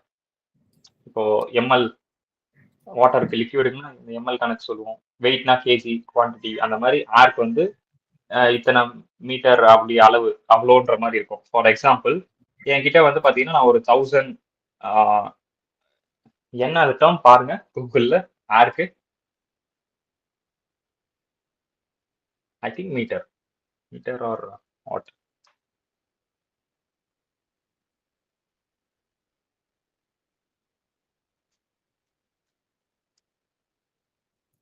கியூபிக் மீட்டர்ல இல்ல லிட்டர்ஸ் ஃபீட் எதுல வேணாலும் இது பண்றாங்கண்ணா. அதான் கியூபிக் மீட்டர். லிட்டர்ஸ் வரும்போது அது எப்படின்னா ஏரை வந்து வாட்டரா கன்வெர்ட் பண்ணி அப்படி பண்ணுவாங்க. ஸோ இந்த மாதிரி வந்து இப்போ 1000 கியூபிக் மீட்டர் தான் நான் வெளியிடணும்னு கவர்மெண்ட் சொல்லிடுவான். அதாவது நீ வச்சிட்டு இருக்கிறது ஒரு கெமிக்கல் ஃபேக்டரி ரொம்ப இதுவா இருக்கு அப்படின்னும் போது முன்னால வந்து 1000 கியூபிக் மீட்டர் மட்டும் தான் நீ வந்து என்ன பண்ணணும் அப்படின்னா வெளியிடணும் அப்படின்னு சொல்லிடுவோம். ஸோ நான் வந்து அந்த வருஷத்துல வந்து வெறும் ஒரு 500 மீட்டர் கியூபிக் மீட்டர் தான் பண்ணியிருக்கேன், வெளியிட்டிருக்கேன். ஓகேவா? இப்போ கவர்மெண்ட் என்கிட்ட அப்படி சொன்னா அதுக்கு நான் ஒரு லைசன்ஸ் வாங்கி வச்சிருப்பேன் இல்லையா? என்னன்னா நான் 1000 வரைக்கும் வெளியிடலாம் அப்படின்னு நான் லைசன்ஸ் வாங்கி வச்சிருப்பேன் கவர்மெண்ட் கிட்ட. எதனால? வேற யாருன்னா வந்து கொஸ்டின் கேட்டாங்கன்னா, யாரை கேட்டு நீ வந்து 1000 வரைக்கும் விற்கிறேன்னா, already I have approval, so I get a licence from the government, so that's why the reason I am releasing this அப்படின்னு நம்ம வந்து காமிக்க முடியும். ஆனா நான் அந்த வருஷத்துல என்ன பண்ணிருக்கேன்னா 500 கியூபிக் மீட்டர் வரைக்கும் தான் வெளியிட்டு இருக்கேன். பேலன்ஸ் 500 இன்னும் அப்படியே இருக்கு. இதை என்னால சேல் பண்ண முடியுமா அப்படின்னா, எஸ், என்னால இதை சேல் பண்ண முடியும். நான் என்ன பண்ணுவேன்னா, என்ன மாதிரியே இருக்கிற இன்னொரு கெமிக்கல் கம்பெனிக்கு நான் இந்த வருஷம் 500 தான் விட்டுருக்கேன், ஆனா எனக்கு இந்த வருஷம் 1000 வரைக்கும் எனக்கு கெப்பாசிட்டி இருக்கு, நீ அந்த 500 வேணா யூஸ் பண்ணிக்கோ. ஃபார் எக்ஸாம்பிள் இன்னொரு கம்பெனி இருக்கு, அவனுக்கு 1500 தேவைப்படுதுன்னு வச்சுக்கோமே, கியூபிக் மீட்டர் தேவைப்படுது. ஆனா கவர்மெண்ட் அவனுக்கு அலோவ் பண்ணது 1000 தான் அலோவ் பண்ணிருக்கு. அவனுக்கு இன்னும் 500 தேவைப்படுது அப்படின்னா அவன் என்ன பண்ணலாம், என்கிட்ட இருந்து இந்த லைசன்ஸை வாங்கிக்கலாம். 500 வாங்கிட்டு அவன் என்ன பண்ணுவான், 1500 ரிலீஸ் பண்ணிப்பான். இந்த 500 நான் கொடுத்தேன் இல்லையா, இதுக்கு நான் ஒரு இது பார்ப்பேன், விச் மீன்ஸ் இது எனக்கு ஒரு இன்கம் வரும் இதுல இருந்து. இந்த இன்கம் பிடிபிபில வந்து ஆட் ஆகும். அதே மாதிரிதான் அந்த ஸ்கீமுக்கும் விற்க முடியும், லைசன்ஸை வந்து கொடுக்க முடியும், விற்க முடியும். என்ன காரணம்? கவர்மெண்ட் பொறுத்த வரைக்கும் என்ன, மொத்தமா நீங்க 2000 கியூபிக் மீட்டர் வெளியே விட்டுருக்காங்களா, கியூபிக் மீட்டர் வெளியே விட்டுக்க யார் வேணா, விச் மீன்ஸ் மொத்தமா 2000 எங்களுக்கு ஓவராலா, ஓகேவா? பட் ஆனா இந்த கம்பெனி அந்த கம்பெனின்னு கிடையாது, எங்களை பொறுத்த வரைக்கும் பொதுவா அது இன்பிட்வீன்ல நீங்க யார் வேணா எவ்வளவு வேணா ரிலீஸ் பண்ணிக்கோங்க, அது உங்களுக்குள்ள நீங்க சேஞ்ச் பண்ணிக்கோங்க. ஆனா கவர்மெண்ட் பாயிண்ட் ஆஃப் வியூல இன்னைக்கு இந்த அட்மாஸ்பியர்ல இந்த ஊருக்கு இவ்வளவுதான் வெளியே போகணும், ஸோ அதுக்கேற்ற மாதிரி அந்த கம்பெனி வைஸ் செக்ரிகேட் பண்ணி கொடுத்துருக்கோம், இந்த கம்பெனி இவ்வளவுதான் ரிலீஸ் பண்ணணும் அப்படின்ட்டு. அதுக்கப்புறம் நீங்க கம்மியா ரிலீஸ் பண்ணிக்கீங்களா, ஓகே, இன்பிட்வீன் நீங்க பேசி அது உங்களுக்குள்ள நீங்க பாத்துக்கோங்க. ஆனா எங்களை பொறுத்த வரைக்கும் அட்மாஸ்பியர்ல இவ்வளவுதான் வந்து அந்த பொல்யூட்டட் ஏர் வந்து போகணும் அப்படின்ற மாதிரி கவர்மெண்ட் சொல்லியிருப்பான். ஆப்வியஸா அப்ப லைசன்ஸ் என்ன ஆகும், ஆட்டோமேட்டிக்கா சேஞ்ச் ஆகும் இல்லையா? ஏன்னா இது அடுத்த வருஷம் கேரி ஃபார்வர்ட் பண்ணி போக முடியாது. ஒரு வருஷத்துக்கு இவ்வளோ அப்படின்னா மறுபடியும் அது ரினிவல் தான் பண்ண முடியுமே தவிர கேரி ஃபார்வர்ட் பண்ண முடியாது. ஸோ லைசன்ஸ் அப்படிங்கிறது எஸ் அப்கோர்ஸ் இந்த மாதிரியான டைப் ஆஃப் லைசன்ஸ் விற்க முடியும். நீங்க யோசிக்கிற மாதிரி நம்ம பர்சனல் லைசன்ஸ் அதெல்லாம் விற்க முடியாது. But this type of license or will be sold, which means இது ஒரு அக்ரிமெண்ட் மாதிரி தான், அதுதான் லைசன்ஸ் சொல்றோம். ஓகேவா? இப்போ புரிஞ்சுதா? Okay okay. ஸோ இது இருக்கு ஆக்சுவலா, இது உங்களுக்கு ஃபைனல்ல வரும் இந்த மாதிரி கார்பன் காப்பீஸ்னு போட்டு இதை விற்கிறாங்க, இது பிஜிபி கீழே நீங்க படிப்பீங்க, அப்போ படிப்பீங்க. ஓகேவா? ஸோ இந்த மாதிரி சில விஷயங்கள் வரும். அதுக்கப்புறம் proceeds for keyman insurance policies. Keyman insurance அப்படிங்கிறது என்ன அப்படின்னா, இப்போ நார்மலா எம்ப்ளாயி ரிலேஷன்ஷிப் இருக்கு அப்படின்னா அது அதுல வந்துடும், இதுல சாலரிஸ் கீழே வந்துடும். இப்போ கீமேன் அப்படின்னு எடுத்துக்கிட்டோம்னா மேஜரா இருக்கக்கூடிய பர்சன்ஸ் யார் யார் இருப்பாங்க, இந்த மேனேஜர்ஸ், அதுக்கப்புறம் சில டேரக்டர்ஸ் அங்கே வரமாட்டாங்கன்னு பார்த்தோம் இல்லையா, அவங்க எல்லாருமே வந்து பாத்தீங்கன்னா கீமேன்ஸ், அவங்க எல்லாம் தான் கம்பெனிக்கு கீமேன். ஆல்மோஸ்ட் கம்பெனிஸ் பாத்தீங்கன்னா கீமேன்ஸ் வந்து உங்களுக்கு ஈஸியா இன்னும் அண்டர்ஸ்டாண்ட் ஆகும். ஸோ அந்த கீமேன்ஸ்ல எது எதெல்லாம் இன்க்ளூட் ஆகும் அப்படின்னா, வெறும் இன்சூரன்ஸ் மட்டும் தான் இன்க்ளூட் ஆகும் அப்படின்னு கேட்டா போனஸுமே இன்க்ளூட் ஆகும். ஓகேவா? ஸோ இதெல்லாம் வந்து பாத்தீங்கன்னா இந்த டைப் ஆஃப் போனஸ், அவங்களுக்கு கொடுக்கக்கூடிய அந்த இன்சூரன்ஸ், இதெல்லாம் நம்ம அசைன் பண்றோம் இல்லையா? ஸோ இது எல்லாமே வந்து பாத்தீங்கன்னா எது கீழே வந்துடும், இந்த மாதிரியான ப்ரொசீட்ஸ் இதுவுமே பிசினஸ் கீழே வரும். இந்த பிசினஸ் கீழே தான் வரும். சார்ஜபிள் டு டாக்ஸ், இதுவுமே சார்ஜபிள் டு டாக்ஸ் தான் அவங்களுக்கு பண்ணக்கூடிய அந்த ப்ரொசீட்ஸ், அந்த எக்ஸ்பென்ஸும் நீங்க அது கீழே காட்டுவீங்க. ஓகேவா? So for that person that is exempted. For this கம்பெனிக்கு ஒரு இன்கம் இருந்தா தானே நீங்க வந்து அதை கொடுக்க முடியும். இப்போ இந்த கீமேன் பாயிண்ட் ஆஃப் வியூல பாத்தீங்க அப்படின்னா, இப்போ டைரக்டர் பாயிண்ட் ஆஃப் வியூல பார்த்தோம் அப்படின்னா தட் இஸ் அவனுக்கு ஒரு இன்கம், அதான் ஒரு பக்கம் அது அப்படியே இருக்கட்டும், அவன் பக்கம் யோசிக்க வேண்டாம். கம்பெனி பாயிண்ட் ஆஃப் வியூல யோசிச்சு பாருங்க. கம்பெனி பாயிண்ட் ஆஃப் வியூல முதல்ல ஒரு இன்கம் இருந்திருக்கணும். ஓகே, ஒரு இன்கம் இருந்திருக்கணும். அந்த இன்கம் வச்சுதான் நீங்க இது கொடுத்துருக்க முடியும். ஓகேவா? அந்த இன்கம் இல்லாம இது உங்களால கொடுக்க முடியாது. ஸோ அதனால என்னன்னா, தென் இந்த எக்ஸ்பெண்டிச்சர் நடந்திருக்கா, அப்போ உனக்கு ஒரு இன்கம் வந்திருக்குன்னு தானே அர்த்தம். அப்போ இது நீ ஆட் பண்ணி தானே காட்டணும். So this also chargeable to the tax அப்படின்னு இந்த இடத்துல இந்த ப்ரொசீஜர் சொல்றோம், கீமேன் இன்சூரன்ஸ் பாலிசி. ஓகேவா? அடுத்து 7th fair market value of the inventory. ஆனா இந்த கீமேன்னா இந்த நீங்க சொன்னீங்க கேஎம்பி ஒரு கம்பெனில இருப்பாங்க, அவங்கள தான் சொல்றீங்களா? Key manager person, yeah. Okay. KMP key manager person, அவங்க தான் கீ மேனேஜர். அவங்களே அதேதான் மேஜரா இருக்கக்கூடிய இந்த டைரக்டர்ஸ், மேனேஜர்ஸ், அவங்க எல்லாருமே தான். ஓகேங்களா? அடுத்து 7th point. Okay. So fair market value of the inventory as on date on which is converted into or treated as a capital asset. இது என்ன அப்படின்னா கேபிட்டல் கெயின் பார்த்தோம் இல்லையா? கேபிட்டல் அசெட்டை வந்து ஸ்டாக்கா மாத்தினாங்க அப்படின்னா என்ன நம்ம பார்த்தோம் இல்லையா? ஸ்டாக்கை இப்போ கேபிட்டல் அசெட்டா மாத்தினா என்ன அப்படிங்கிறது. ஓகேவா? ஸோ புரியுதா? அது உல்டாவா நடந்திருக்கு, அவ்வளவுதான். அதை நான் பெருசா எக்ஸ்பிளைன் பண்ண விரும்புறேன். ஏன்னா எக்ஸ்பிளைன் பண்ணா மறுபடியும் கன்ஃபியூஸ் ஆவீங்க. ஆல்வேஸா நம்ம ஆல்ரெடி கேபிட்டல் கெயின்ல பார்த்தோம். கேபிட்டல் கெயின்ல என்ன பார்த்தோம்? கேபிட்டல் அசெட்டை ஸ்டாக் இன் ட்ரேடா கன்வெர்ட் பண்ண என்னன்றது நம்ம தெளிவா பார்த்துட்டோம். கேபிட்டல் கெயின்ல capital asset to stock in trade, இங்க வந்து stock in trade to capital asset இப்படி மாறுது அப்படின்னா அப்போ இந்த இடத்துல இந்த இன்வென்ட்ரி வந்து ஃபேர் மார்க்கெட் வேல்யூ எடுத்து டாக்ஸபிள் பண்ணிக்கோ அப்படின்னு சொல்லிட்டான். இந்த இடத்துல ஃபேர் மார்க்கெட் வேல்யூ தான் எடுப்போம் ஆப்வியஸா கேபிட்டல் அசெட் டாக்ஸபிள் பண்றதுக்கு. ஆனா எந்த வருஷத்துல அது விற்கிதோ அந்த வருஷத்துல தான் எடுத்துப்போம். அதுதான் அங்க சொல்லியிருக்கான். Okay, done. ரொம்ப போட்டு குழப்பிக்கணும். ஏன்னா உங்களுக்கு அது நீங்க படிக்கும் போதே, அதாவது நீங்க அந்த இந்த ஆன்சரை டெரைவ் பண்ணும் போதே உங்களுக்கு புரிஞ்சிடும். ஆமா இது இப்படிதான் இது டிசைன் ஆயிருக்கு அப்படின்றது. ஓகேவா? அடுத்து 8th point, import entitlement license. So நான் சொன்னல இம்போர்ட் பண்றதுக்கு சில லைசன்ஸ் நம்மளுக்கு தருவாங்கன்னு. ஃபார் எக்ஸாம்பிள் நான் ஒரு இபிசிசி ஸ்கீம் சொன்னேன் இல்லையா, இம்போர்ட் பண்ணிட்டு வெறும் சர்வீஸ் மட்டும் இங்க வாங்கிட்டு மறுபடியும் நம்ம அதை எக்ஸ்போர்ட் பண்ணிடுவோம். அதாவது மெட்டீரியல் நம்ம எதுவுமே சொந்தமா வச்சுக்கல, இன்னொரு எம்ப்ளாய்மெண்ட் பர்பஸ்க்காக அதை வாங்குறோம் அப்படின்னும் போது அந்த டைப் ஆஃப் லைசன்ஸை நான் சேல் பண்ணி அதுல ஒரு ப்ராஃபிட் வருதுன்னா அந்த லைசன்ஸை நான் வாங்கினதுக்காக அது பிசிபிபி கிடையாது. அந்த லைசன்ஸை நான் வாங்கி மறுபடியும் அதை சேல் பண்ணி அதில் நான் ஒரு ப்ராஃபிட் பார்க்குறேன் அப்படின்னா then that will be added in பிசிபிபி.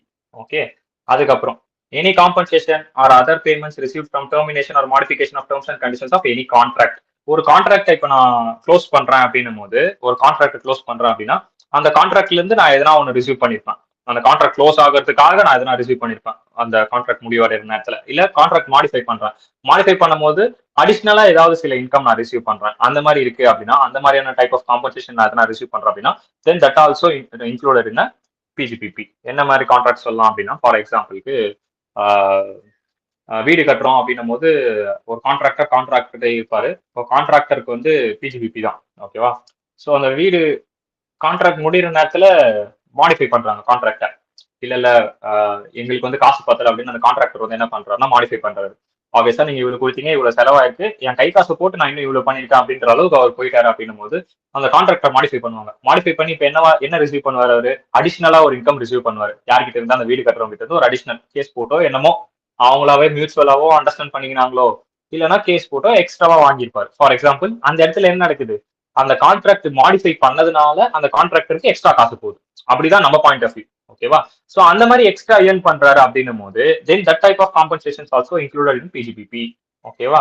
அடுத்து cash compensatory support, duty drawback already நம்ம பார்த்ததுதான். டியூட்டி டிராபேக் இது எல்லாமே அதுல போய் ஆட் ஆக போகுது. அதே மாதிரி ப்ராஃபிட் ஆன் சேல் ஆஃப் டிஇபிஜி, அதாவது டியூட்டி என்டைட்டில்மெண்ட் பாஸ்புக்னு சொல்லுவாங்க. ஓகேவா? அந்த டியூட்டி ரிலேட்டடா சில ஆக்டிவிட்டிஸ் இது எல்லாமே ஜஸ்ட் வந்து சார்ஜபிள் ஆகும் அப்படின்ற மாதிரி தான் கொடுத்துருப்பான். எக்ஸாக்டா எந்த டியூட்டி அப்படின்ற மாதிரிலாம் மென்ஷன் ஆகாது. ஃபுல்லா வந்து ஜஸ்ட் இது கொடுத்துருப்பான். உள்ள தியரிட்டிக்கலா இருக்குமா கேட்டாலும் இல்ல, சம் வைஸ் இருக்குமான்னு கேட்டாலும் இல்ல. ஸோ ஜென்ரல் ஞாபகம் வச்சுக்கோங்க, இந்த இம்போர்ட் எக்ஸ்போர்ட் ஆக்டிவிட்டிஸ்க்கு ஏதாவது ஒரு லைசன்ஸ் அவங்க சேல் பண்றாங்க, அந்த பாஸ்புக் ஏதாவது சேல் பண்றாங்க, அந்த அதுல இருந்து ஏதாவது ஒரு ப்ராஃபிட் வருது அப்படின்னா then that will be chargeable to the tax. So அதே மாதிரி டிஎஃப்ஆர்சின்னு சொல்லுவாங்க, டியூட்டி ஃப்ரீ ரீப்ளேஸ்மெண்ட் சர்டிஃபிகேஷன். ஓகேவா? அந்த சர்டிஃபிகேஷன் வச்சிருப்பீங்க நீங்க, டியூட்டி ஃப்ரீ சர்டிஃபிகேஷன் வச்சிருப்பீங்க. ஆமா எனக்கு வந்து இதுக்கெல்லாம் டியூட்டி ஃப்ரீ, நான் சர்டிஃபிகேட் வாங்கி வச்சிருக்கேன். அந்த சர்டிஃபிகேட்டை நீங்க வித்து ஒரு ப்ராஃபிட் அதுல ஏர்ன் பண்றீங்க அப்படின்னா then that will be comes under PGBP. ஓகேவா? திஸ் ஆர் த 11 கேசஸ் என்னென்ன இன்கம்லாம் சார்ஜ் ஆகும் அப்படின்னு நான் சொல்லிட்டேன். ஓகே, ஸோ இதெல்லாம் தாண்டி இன்னொரு அக்ரிமெண்ட், சர்டன் அக்ரிமெண்ட்டுக்குமே வந்து பாத்தீங்கன்னா இருக்கா, சர்டன் அக்ரிமெண்ட்டுக்குமே வந்து பாத்தீங்கன்னா உங்களுக்கு வந்து பிஜிபிபி வந்து சார்ஜபிள் ஆகும். என்ன அந்த சர்டன் அக்ரிமெண்ட் அப்படின்னா, நான் சொன்ன மாதிரி இந்த சென்னை கோயம்புத்தூர் இது ரெண்டு எடுத்துட்டு அன்னபூர்ணா வந்து நான் சென்னைக்கு வரமாட்டேன் அப்படின்னு அன்னபூர்ணா சொல்றதும், சரவணன் பவன் வந்து நான் கோயம்புத்தூருக்கு வரமாட்டேன் அப்படின்னு அவன் சொல்றதும். ஸோ இவங்க ரெண்டு பேருக்குள்ள ஒரு மியூச்சுவல் அக்ரிமெண்ட் இருக்கும் இல்லையா, நாங்க வரமாட்டோம்னு. ஸோ இதுக்கு வந்து யார் வந்து நிறைய குட்வில் இருக்கோ அதுக்கேற்ற மாதிரி அவங்க காசை வந்து ஷேர் பண்ணுவாங்க. ஓகே நான் வரமாட்டேன், நான் உனக்கு இந்த அக்ரிமெண்ட் போட்டு தரேன், நான் வரமாட்டேன் உனக்கு இந்த அக்ரிமெண்ட் போட்டு தரேன், அதுக்கேற்ற அமௌண்ட்டை நான் உனக்கு செட்டில் பண்றேன் அப்படின்ற மாதிரி செட்டில் பண்ணிப்பாங்க. விச் மீன்ஸ் அப்படி இப்படி செட்டில் பண்ணி நெட் ஆஃப் பண்ணா யார்கிட்ட குட்வில் அதிகமா இருக்குன்னு தெரிஞ்சிடும். பட் இந்த மாதிரியான கேசஸ் இருக்கு இல்லையா, இந்த மாதிரி அக்ரிமெண்ட் போடுறாங்க இல்லையா, இந்த மாதிரி அக்ரிமெண்ட்ல இருந்து வரக்கூடிய இன்கமும் பிஜிபிபி கீழே வந்துடும். இந்த மாதிரியான இன்கமும் பிஜிபிபி கீழே வந்துடும். ஓகேவா? ஸோ இந்த மாதிரி அக்ரிமெண்ட் ஏதாவது போட்டிருந்தாங்கன்னா அண்டர்ஸ்டாண்ட் ஆச்சா? Almost 11 points. Okay, completed. Okay, so என்னென்ன இன்கம்லாம் வந்து இப்போ பிஜிபிபி கீழே டாக்ஸபிள் ஆகும் அப்படின்னு நம்மளுக்கு தெரிஞ்சு போச்சு. ஓகேவா? ஃபர்ஸ்ட் பிஜிபிபி அப்படின்றதுக்குள்ள பிசினஸ் ப்ரொஃபஷன் என்ன டெஃபினேஷன் பார்த்தோம். எதனால பிஜிபிபி அஃபெக்ட் ஆகுது, யாரும் சண்டை போட்டுக்கிறாங்க, கம்பெனிஸ் ஆக்ட் பிஜிபிபி சண்டை போட்டுக்கிறதுனால பிஜிபிபி அஃபெக்ட் ஆகணும் அப்படின்றது நம்மளுக்கு தெரிஞ்சது. அது என்னன்னு ஒரு 2-3 எக்ஸாம்பிள் பார்த்தோம். அதை பார்த்துட்டு அந்த எக்ஸாம்பிள் கீழே என்னென்ன எக்ஸ்பென்ஸ், இப்போ பேட் டெப்ஸ் அதுக்கு ஒரு எக்ஸாம்பிளா வச்சோம். கேபிட்டல் எக்ஸ்பெண்டிச்சர், ரெவன்யூ எக்ஸ்பெண்டிச்சர் அதை நான் சொல்றேன்னு சொல்லியிருக்கேன். அதுக்கப்புறம் இந்த ஓனர்ஸ் ஆஃப் ப்ரூஃப் வச்சிருந்தோம். எக்ஸ்பெண்டிச்சர் எது ரிலேட்டடா இருக்கும், நான் அசபிள் பிசினஸ் அந்த எடுத்துக்க கூடாது, இப்படிலாம் பார்த்தோம். அதுக்கப்புறம் எந்த இன்கம்னா பிஜிபிபிக்கு சார்ஜபிள் ஆகும் அப்படின்ற வரைக்கும் பார்த்துருக்கோம். ஓகேவா? நெக்ஸ்ட் நெக்ஸ்ட் என்னன்னா speculation business will not form part of PGBP. இது ஆக்சுவலா ஃபார்ம் பார்ட் தான், நாட் வராது. சம்டைம்ஸ் ஸ்பெகுலேஷன் பிசினஸ் வந்து இது கண்டர்ல வராது அப்படின்ற மாதிரி சொல்லுவாங்க. ஓகேவா? என்ன speculation business? First of all speculation பிசினஸ்னா என்ன அப்படின்னா, it means transaction in which a contract for purchase or sale of any commodity including stocks and shares is periodically or ultimately settled otherwise than by actual delivery or transfer of the commodities or scripts, which means ஒரு company இருக்கு அப்படின்னா அந்த கம்பெனியோட வேலையே என்ன அப்படின்னு பாத்தீங்கன்னா, வாங்கி சேல்ஸ் கமோடிட்டிஸை வாங்கி சேல்ஸ் பண்றது. என்ன type of commodities? Stock, shares, இந்த மாதிரி எல்லாம். ஓகேவா? ஃபார் எக்ஸாம்பிள், நான் வந்து ஒரு கம்பெனி வச்சுட்டு இருக்கேன், XYZ கம்பெனின்னு வச்சிருக்கேன்னு வச்சுக்கோமே. இந்த கம்பெனியோட வேலையே என்னன்னா, அதாவது இப்போ நீங்க சொல்ற மாதிரி மேனுஃபேக்சரிங்லாம் நான் பண்ணல. இப்போ மேனுஃபேக்சரிங் தான் நமக்கு தெரியும். ஆமா, இந்த கம்பெனி மேனுஃபேக்சரிங் ஆக்டிவிட்டி பண்ணுது. எஸ் அப்கோர்ஸ் இது வந்து இது ப்ரொடியூஸ் பண்ணி இதை ரிலீஸ் பண்ணுது. ஓகே, டாடா கார் ரிலீஸ் பண்றான், ஓகே பைக் ரிலீஸ் பண்றான், அந்த மாதிரி. பட் இந்த XYZ கம்பெனி என்ன பண்ணுது அப்படின்னா, ஷேர்ஸை வாங்கி விற்கிறது அதோட வேலையே. ஷேர்ஸை வாங்கி பை, ஷேர்ஸ் செல், இப்படி வாங்கி வாங்கி வித்துட்டு இருக்கிறது தான் இதோட வேலையே அப்படின்னா, then this type of business is called as speculative business. Okay, இதுதான் ஸ்பெகுலேட்டிவ் பிசினஸ் சொல்லுவாங்க. இப்போ இந்த ஷேர்ஸை வாங்கி விற்குது அப்படின்னும் போது ஆக்சுவல் டெலிவரி அங்க நடக்குமா? ஆக்சுவலா போயிட்டு எஸ் அப்கோர்ஸ் இது இவங்க கையில தான் போய் சேருது அப்படின்னு சொல்ல முடியுமான்னு கேட்டா கிடையாது. ஆக்சுவல் டெலிவரி கிடையாது. இங்க நாட் ஆக்சுவல் டெலிவரி ஹேப்பன். அப்படியே வாங்கும் அப்படியே விற்கும் ஆன்லைன்ல. இப்ப எப்படி நம்ம ட்ரேட் பண்றோம் அதே மாதிரிதான் பெரிய லெவல்ல பண்ணிட்டு இருப்பானுங்க. அவ்வளவுதான். ஓகேவா? இப்ப டே ட்ரேட் எப்படி பண்றாங்களோ அதே மாதிரி பெரிய லெவல்ல பண்ணிட்டு இருப்பான். அந்த இடத்துல ஆக்சுவல் டெலிவரி போய் நடக்குமா அப்படின்னு கேட்டா அந்த இடத்துல ஆக்சுவல் டெலிவரியே நடந்திருக்காது. அப்படி இருக்கு அப்படின்னா then that will be called as speculative business. ஓகேவா? இப்போ போயிட்டு அந்த டெஃபினிஷன் படிங்க speculative பிசினஸ்க்கு. It means a transaction in which a contract for purchase or sale of any commodity include what commodities? Stock, shares is periodically or ultimately settled otherwise than by actual delivery. Actual delivery இல்லாமல் வேற ஏதாவது வழியில transfer ஆயிருக்கு, which means ஆன்லைன்ல transfer ஆயிருக்கு. அந்த இடத்துல actual டெலிவரியே நடக்கல, வாங்குறாங்க விற்கிறாங்க போயிட்டு இருக்கு அப்படின்னா, ஆக்சுவல் டெலிவரி எல்லாம் போகுது அப்படின்னா அந்த கமோடிட்டிஸ் ஆர் ஸ்கிரிப்ட்ஸ் வந்து டிரான்ஸ்ஃபர் ஆயிருக்கு ஆக்சுவல் டெலிவரி இல்லாம அப்படின்னா அது என்ன பிசினஸ்? Speculation business. ஓகேவா? So this is a speculation business. சில இடத்துல வந்து இது பிஜிபிபில வந்து பெருசா ரோல் பிளே பண்ணது. ஸ்பெகுலேட்டிவ் பிசினஸ் அப்படிங்கிறது வந்து ஒரு சில இடத்துல தான் பிளே பண்ணும். ஓகேவா? சோ அதை நான் சொல்றேன் இங்க. So speculative business is a form part of PGBP. அடுத்து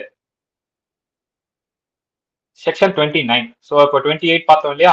28 என்ன பார்த்தோம்? இன்கம் சார்ஜபிள் பார்த்தோம் இல்லையா? எங்க பார்த்தோம்? எங்க வரல. So section 28 income chargeable to tax பார்த்தோம் இல்லையா? இப்போ அடுத்து வந்து 29. 29 என்ன சொல்லுது அப்படின்னா, PGBP are to be computed in accordance with the provision contained in section 3243D. அதாவது 29 என்ன சொல்றான் அப்படின்னா, 3243D வரைக்கும் இருக்கிறது எல்லாமே பிஜிபிபி கம்ப்யூட் பண்ணிருக்கு அப்படின்னு 29 சொல்றான். எங்களுக்கு தெரியாதா அப்படின்ற மாதிரி. ஓகே, அதாவது நத்திங் 28 to 44 பிஜிபிபின்னு சொன்னேன் இல்லையா நானு. ஸோ இதுல 28 வந்து இன்கம் சார்ஜபிள் நம்ம பார்த்துட்டோம். இப்போ 29 செக்ஷன் என்ன சொல்ல வரோம் அப்படின்னா, 30ல இருந்து 43D வரைக்கும் இருக்கிறது எல்லாமே பிஜிபிபிக்கானது அப்படின்னு நம்ம சொல்றோம். PGBP are to be computed in accordance with the provision contained in section 30 to 43D.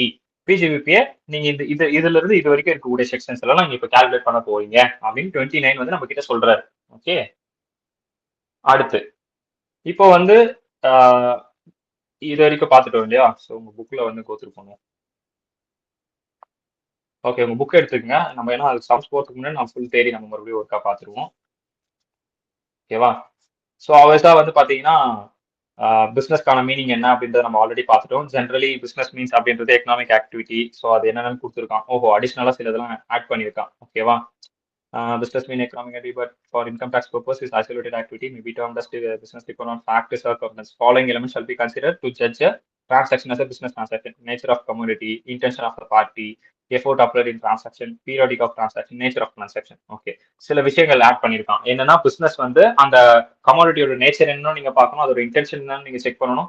So இதெல்லாம் செக் பண்ணிட்டு அது பிசினஸ் கீழே வருதா அப்படின்னு நீங்க ஒரு வாட்டி செக் பண்ணிட்டு அதுக்கப்புறம் அந்த டெஃபினிஷன் வந்து எயின் பண்ணுங்க அப்படின்ற மாதிரி சொல்லியிருக்கான். ஸோ அதுக்கப்புறம் profession as usual purely intellectual manual skill. Okay, charter account, doctor, இதெல்லாம் நார்மல் தான். லொகேஷன் தான் என்னன்னு கொடுத்துருக்கோம். ஹாபி வந்து உங்களுக்கு சிங்கிங் டான்ஸிங் இருக்கு, அந்த ஹாபியே வந்து உங்களுக்கு ப்ராஃபிட் பார்க்க தருது அப்படின்னா then that will be called as vocation. அதுக்கப்புறம் ப்ராஃபிட் மோட்டிவ் இருக்கணும். பிசினஸ் இஸ் ப்ரொஃபஷன் இதெல்லாம் நம்ம பார்த்தோம் இல்லையா, இதெல்லாம் டிஸ்கஸ் ரிலேட்டட் சாப்டர் கொடுத்துட்டான். அதுக்கப்புறம் 28 எந்தெந்த இன்கம்லாம் சார்ஜபிள் ஆக போகுதுன்னு கொடுத்துட்டான். அஃப்கோர்ஸ் பிஜிபிபி ஃபர்ஸ்ட் நம்ம பார்த்தோம், பிசினஸ்ல இன்க்ளூட் ஆகிறது. அதுக்கப்புறம் compensation of management agency, compensation to management agency, any compensation other payments due to or received by in connection with. Okay, any person managing the affairs of Indian company. Okay, இப்போ வந்து இந்த இன்கமும் அது கீழே add ஆகுதுன்னு சொல்லியிருக்கான். Compensation to management agency, இப்போ ஒரு Indian company இருக்கு அப்படின்னா அதை வந்து ஒரு கம்பெனி, இன்னொரு கம்பெனி வந்து ஒரு ஏஜென்சி வந்து மேனேஜ் பண்ணும் இல்லையா, ஒரு ஏஜென்சி வந்து மேனேஜ்மெண்ட் பண்ணிட்டு இருக்கோம். எப்படின்னா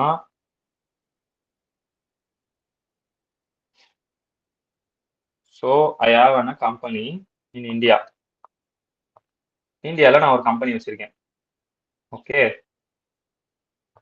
ஸோ இதை வந்து ஒரு ஏஜென்சி வந்து மேனேஜ் பண்றாங்கன்னு வச்சுக்கோம். ஒரு ஏஜென்சி கிட்ட கொடுத்து இந்த இந்தியன் கம்பெனி மேனேஜ் பண்ண சொல்லிட்டு இருக்கேன். இப்போ இந்த ஏஜென்சிக்கு ஒரு இன்கம் வரும் இல்லையா என் கம்பெனில இருந்து, that income is comes under PGBP only. Okay, ஆப்வியஸா இது எங்களுக்கு தெரியுமே அப்படின்னா எஸ் தெரியும் தான், அதுதான் அவனும் அங்கே கொடுத்துருக்கான். இப்போ படிச்சு பார்த்தீங்கன்னா இது வந்து எப்படி கனெக்ட் ஆகும் இந்த பாயிண்ட் அப்படின்னா,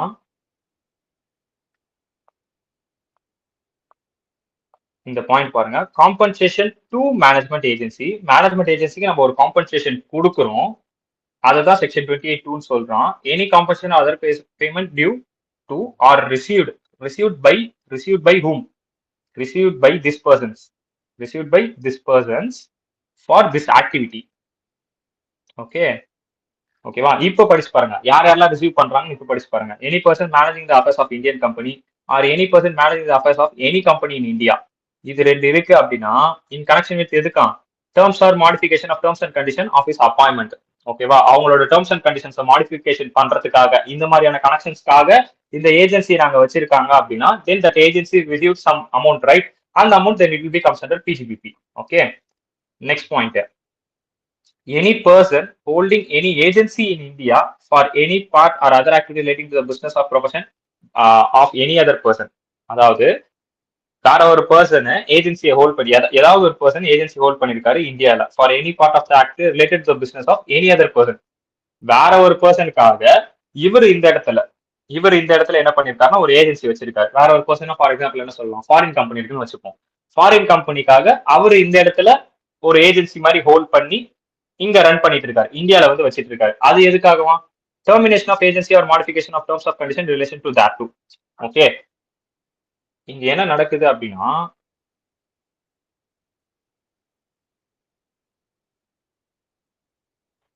இந்த இன்கம் ஆப்வியஸா பிஜிபிபி கீழே வந்துருச்சு. ஆப்வியஸா இந்த ஆக்டிவிட்டிக்கு வந்து இவங்க மேனேஜ் பண்றதுக்காக இவங்க என்ன பண்ணாங்கன்னா ஒரு அமௌண்ட் வாங்கினாங்க, அது ஆப்வியஸா பிஜிபி கீழே வந்துருச்சு. அடிஷனலா என்ன சொல்றான் அப்படின்னா, இப்போ இந்த ஏஜென்சி வந்து டெர்மினேட் பண்றாங்க இல்ல மாடிஃபிகேஷன் பண்றாங்க, இந்த ஏஜென்சி வந்து டெர்மினேட் பண்றாங்க, டெர்மினேட்னா முடிக்கிறாங்கன்னு அர்த்தம் இல்லையா, டெர்மினேட் ஆர் மாடிஃபை. இந்த மாதிரியான கேஸுக்கும் சில டைம்ஸ் அவங்க என்ன பண்ணுவாங்கன்னா அமௌண்ட் ரிசீவ் பண்ணுவாங்க இல்லையா, இந்த மாதிரியான கேஸ்க்கும் அவங்க அமௌண்ட் ரிசீவ் பண்றாங்க அப்படின்னா then that income also comes under PGBP. மாடிஃபைக்கோ இல்லைன்னா டெர்மினேட் பண்றதுக்கோ, ஒரு ஏஜென்சி கிட்ட இருந்து இன்னொரு ஏஜென்சி போறதோ இல்ல இந்த ஏஜென்சி வேணா அவங்க முடிவு பண்றதோ, சோ இந்த மாதிரி கேசஸ்க்கும் ஒரு அமௌண்ட் ரிசீவ் ஆகும், அந்த அமௌண்ட் பிஜிபிபி கீழே வரும் அப்படின்னு சொல்றோம். அதுதான் இன் கனெக்ஷன் வித் அப்படின்னு நாங்க கொடுத்துருக்கோம். இப்ப படிச்சு பாருங்க. So, any person holding an agency in India for any part of the activity relating to the business, எந்த பார்ட்டா வேணா இருக்கும், எந்த பார்ட் ஆஃப் த ஆக்டிவிட்டியாக இருக்கும், ஆனா அது ரிலேஷன்ஷிப் என்ன இருக்கு, பிசினஸ் ரிலேஷன்ஷிப் இருக்கு, relating to business of any other person. வேற ஒரு பர்சனுக்காக இங்க இவங்க ஏஜென்சி மாதிரி வச்சு ரன் பண்ணிட்டு இருக்காங்க அப்படின்ற பட்சத்தில் என்ன கனெக்ஷன் இருக்கணும், termination of agency or modification of terms and condition relation that to. So அவங்களோட ஒன்னு டெர்மினேட் ஆகும் அந்த ஏஜென்சியோட டெர்மினேஷனுக்காக, இல்லைன்னா மாடிஃபை பண்ணுவாங்க, டேர்ம்ஸ் அண்ட் கண்டிஷன் மாடிஃபை பண்ணுவாங்க. இப்படி மாடிஃபை பண்ணும்போது நான் இப்ப சொன்னேன் இல்லையா, அந்த கான்ட்ராக்டர் வந்து அடிஷனலா ஒரு இன்கம் ரிசீவ் பண்ணுவாரு அவங்களோட அக்ரிமெண்ட்டை வந்து சேஞ்ச் பண்றதுனாலன்னு ஒரு பாயிண்ட் கொடுத்துருந்தேன் இல்லையா, அதே மாதிரிதான் இந்த ஏஜென்சில ஏதாவது ஒரு மாற்றங்கள் ஏற்படுது, அந்த மாற்றங்களுக்காக ஏதாவது ஒரு இன்கம் வந்து ஏன் பண்றாங்க, ஒரு compensation. They are not mentioning income first of all, they are mentioning the compensation. அதனால தான் அந்த இடத்துல ஒரே பாயிண்ட்ல கொடுத்துருப்பேன். என்னன்னு கொடுத்துருந்தோம் அங்க ஒரே பாயிண்ட்ல,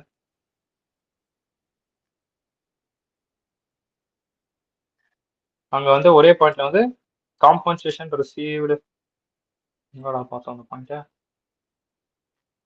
any compensation or other payment receive for termination or modification of terms and conditions of any contract அப்படின்ற மாதிரி அந்த ஒரு பாயிண்ட் இருக்கு இல்லையா. ஸோ அந்த பாயிண்ட் வந்து இதை மீன் பண்ணி தான் இருக்கு. ஓகே, ஸோ இந்த மாதிரியான காம்பன்சேஷன்ஸ் ஏதாவது ரிசீவ் பண்ணியிருக்காங்க அப்படின்னா then that will be comes under PGBP. ஓகேவா, ஸோ இதுதான் ஓவராலா அந்த இடத்துல அது ஒரே பாயிண்டாக கொடுத்துருக்கேன்.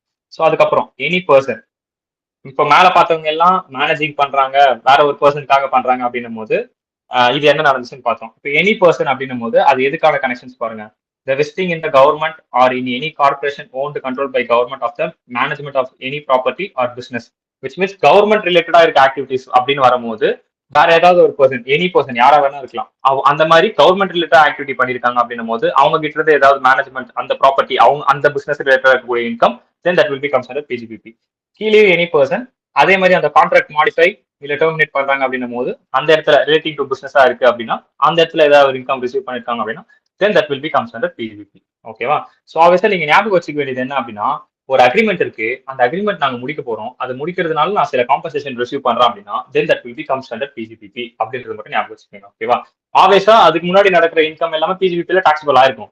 But at the point of termination, at the point of modification, அந்த இடத்துல அந்த கான்ட்ராக்டை மாடிஃபை பண்றோம் டெர்மினேட் பண்றோம் அப்படின்னும் போது அந்த இடத்துல ரிசீவ் பண்றது காம்பன்சேஷன். அந்த காம்பன்சேஷன் வருது அப்படின்னும் போது அது பிஜிபிபி கீழே வரும் அப்படின்னு சொல்லியிருக்காங்க. ஓகேவா, ஸோ அதுக்கப்புறம் தேர்ட் பாயிண்ட் வந்து அசோசியேஷன் வந்து ஸ்பெசிஃபைட் ஆக்டிவிட்டி பண்ணி கொடுத்தா என்ன அப்படின்றது ஆல்ரெடி பார்த்தோம். எக்ஸ்போர்ட் இன்சென்டிவ்ஸ் என்னன்னு தெரியும் உங்களுக்கு. இந்த டியூட்டி என்டைட்டில்மெண்ட் பாஸ்புக் இதெல்லாம் நான் ஆல்ரெடி ஆட் பண்ண டியூட்டி டிராபேக். இப்போ பர்பஸஸ் பிசினஸ் கீழே வருது அப்படின்னா அதை வந்து நம்ம டாக்ஸபிள் பண்ணிக்கலாம். அதுக்கான எக்ஸாம்பிள் நீங்க அப்படியே கோ த்ரூ பண்ணினா உங்களுக்கு புரிஞ்சிடும். ரெவன்யூ பார்ட்னர் பார்த்தோம்.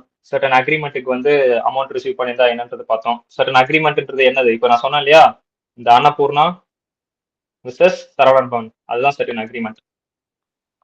கரெக்டா, ஸோ இந்த மாதிரி இல்லாம இந்த நோஹோ பேட்டன்ட் காப்பிரைட்ஸ் ட்ரேட்மார்க் லைசன்ஸ் இது எல்லாருமே கூட என்னது அக்ரிமெண்ட் வைஸ் தான் வரும். இப்போ ஃபார் எக்ஸாம்பிள் அந்த 24 படத்துல வந்து சூர்யா வந்து அந்த வாட்ச் வச்சுட்டு இருப்பான், அது அவனுக்கு மட்டும் தான் தெரியும் அந்த பேட்டன்ட் அந்த நோஹோ. இது ஆல்ரெடி நான் சொல்லியிருக்கேன் இல்லையா கிளாஸஸ்ல.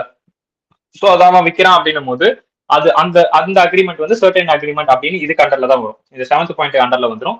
ஸோ இதுபடி நீங்க அந்த அதுக்காக அவன் எதனா ஒரு இன்கம் வாங்கியிருப்பான். ஓகே, அவன் அண்ணன்கிட்டயே அவன் கொடுத்து ஓகே அக்ரிமெண்ட் போடு, இது நான் எனக்கு தான் தெரியும் இந்த பேட்டன்ட், ஆனா நான் உனக்கு இது இப்படி தரேன் அப்படின்னு சொல்லி அவன் ஒரு அக்ரிமெண்ட் போட்டு அவன் ஒரு சைன் வாங்கி ஒரு அமௌண்ட் வாங்கியிருந்தான் அப்படின்னா then that will be comes under PGBP.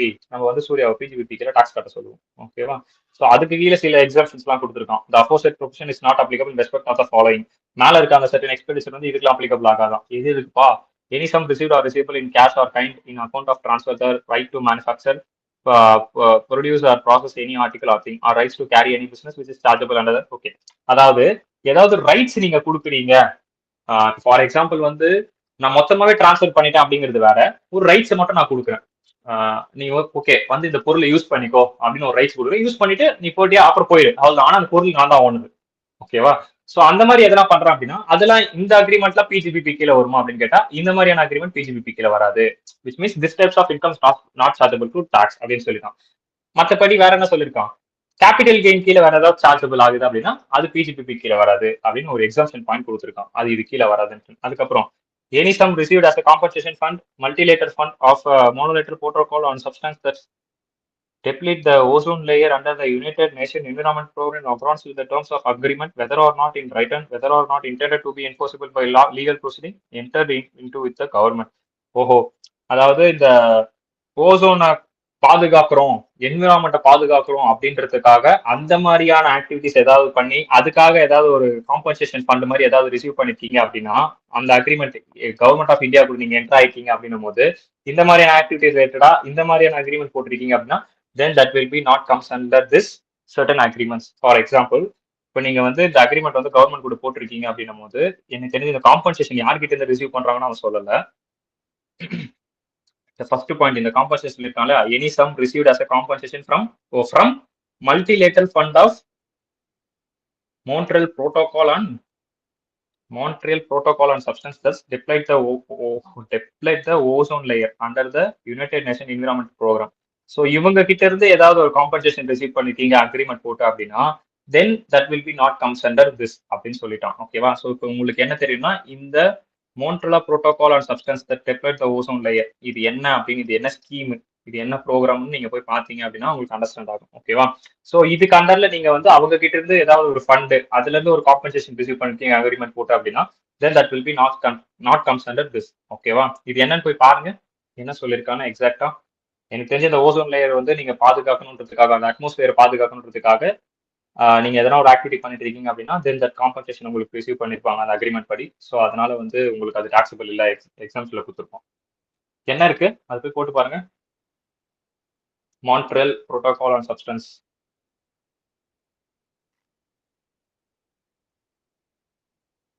Montreal படிச்சோம் அதை மான்ட்ரியல் புரோட்டோகால்.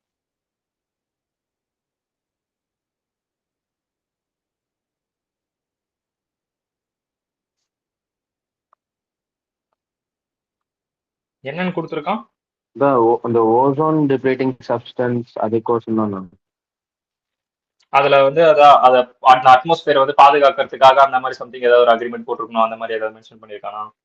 ஒரு நிமிஷம்.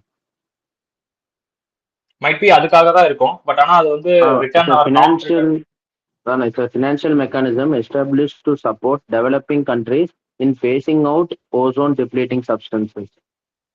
ஓகே. ஸோ அந்த ரீசனுக்காக தான் ஆல்வேஸா வந்து இந்த ஃபினான்ஷியல்ஸ் இந்த காம்பன்சேஷன்ஸ் கொடுக்கறது எல்லாமே இதை வந்து இந்த அட்மாஸ்பியரை பாதுகாக்கணும். அந்த ஓசோன் லேயர்ல ஓட்ட விழுகுதுலாம் சொன்னாங்க இல்லையா? ஸோ அந்த மாதிரி இருக்க விஷயங்கள்லாம் பாதுகாக்கணும் அப்படின்றதுக்கு அந்த மாதிரியான காம்பன்சேஷன் ஏதாவது ரிசீவ் பண்ணிருந்தாங்க அப்படின்னா then that will be not comes under அந்த அக்ரிமெண்ட் கீழே இதெல்லாம் வராது. ஓகேவா? இந்த 2 பாயிண்ட்டும் ஏதாவது ரைட்ஸ் ஏதாவது கொடுத்துருக்கீங்க அப்படின்னா அது அந்த அக்ரிமெண்ட் கீழே வராது. அதே மாதிரி இந்த மாதிரி compensation this type of compensation special points கூட போட்டு வச்சுக்கோங்க.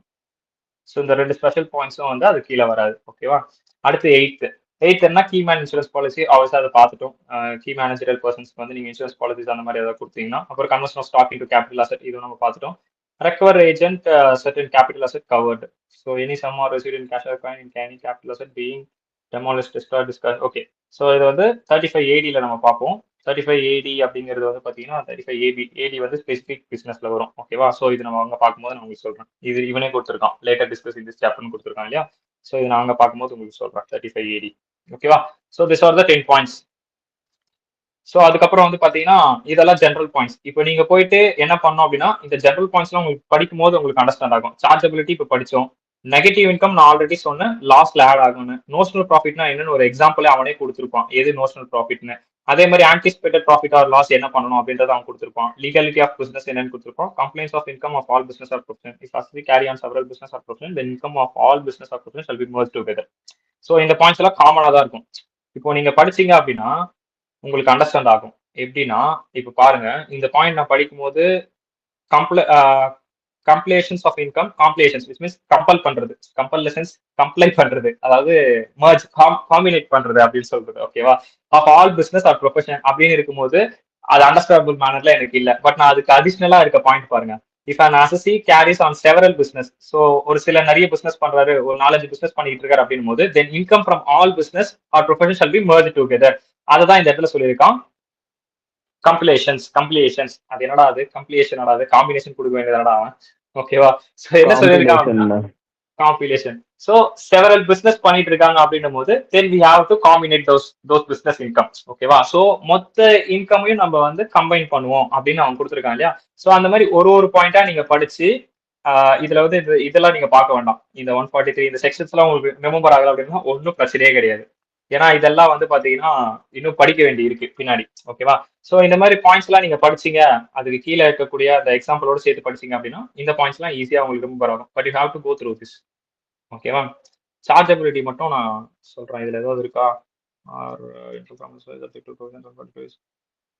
that is either cost or upload business regularly followed by ASCII.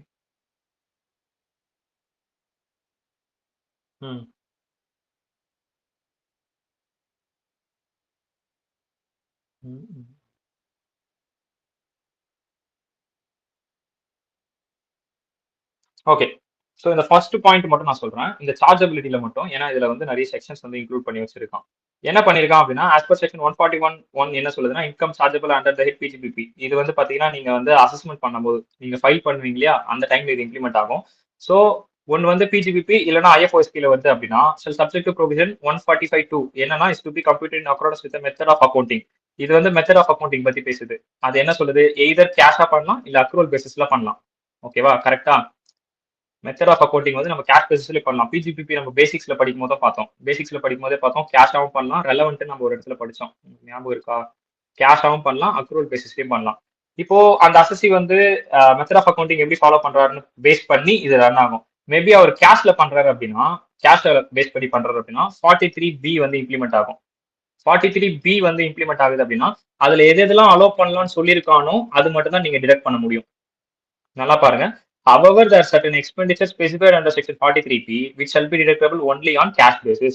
43B அண்டர்ல வருது அப்படின்னா only on cash basis. இந்த செக்ஷனை நான் எப்படி ஞாபகம் வச்சுப்பேன்? இந்த 43B அப்படின்னா 43B இந்த செக்ஷன் என்ன சொல்ல வரும்னா, உங்க கையில இருந்து நீங்க கேஷ் பேசிஸ்ல அக்கௌண்ட் மெயின்டைன் பண்றீங்கன்னு வச்சுக்கோங்க.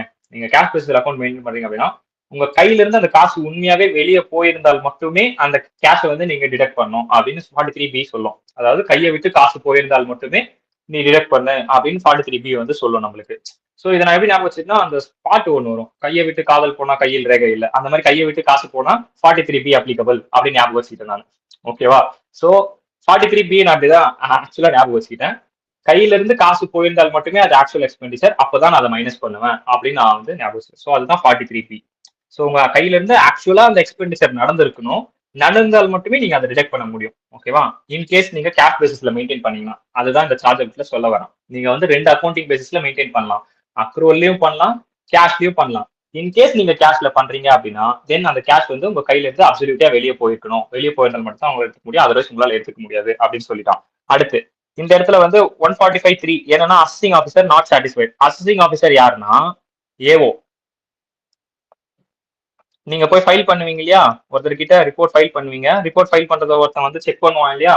அவன் தான் ஏஓ, அசசிங் ஆஃபீஸர். அந்த அசசிங் ஆஃபீஸர் வந்து சாட்டிஸ்ஃபை ஆகல. எதுக்கு?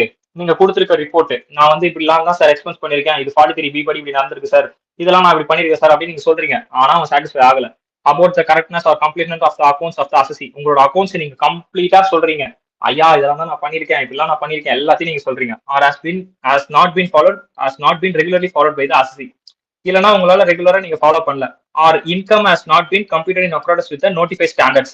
ஆஸ் பர் ஸ்டாண்டர்ட்ஸ் படி நீங்க கால்குலேட் பண்ணல. ஓகேவா? சோ நீங்க வந்து இந்த கரெக்ட்னஸ் கம்ப்ளீட்னஸ் நீங்க கொடுக்கணும்.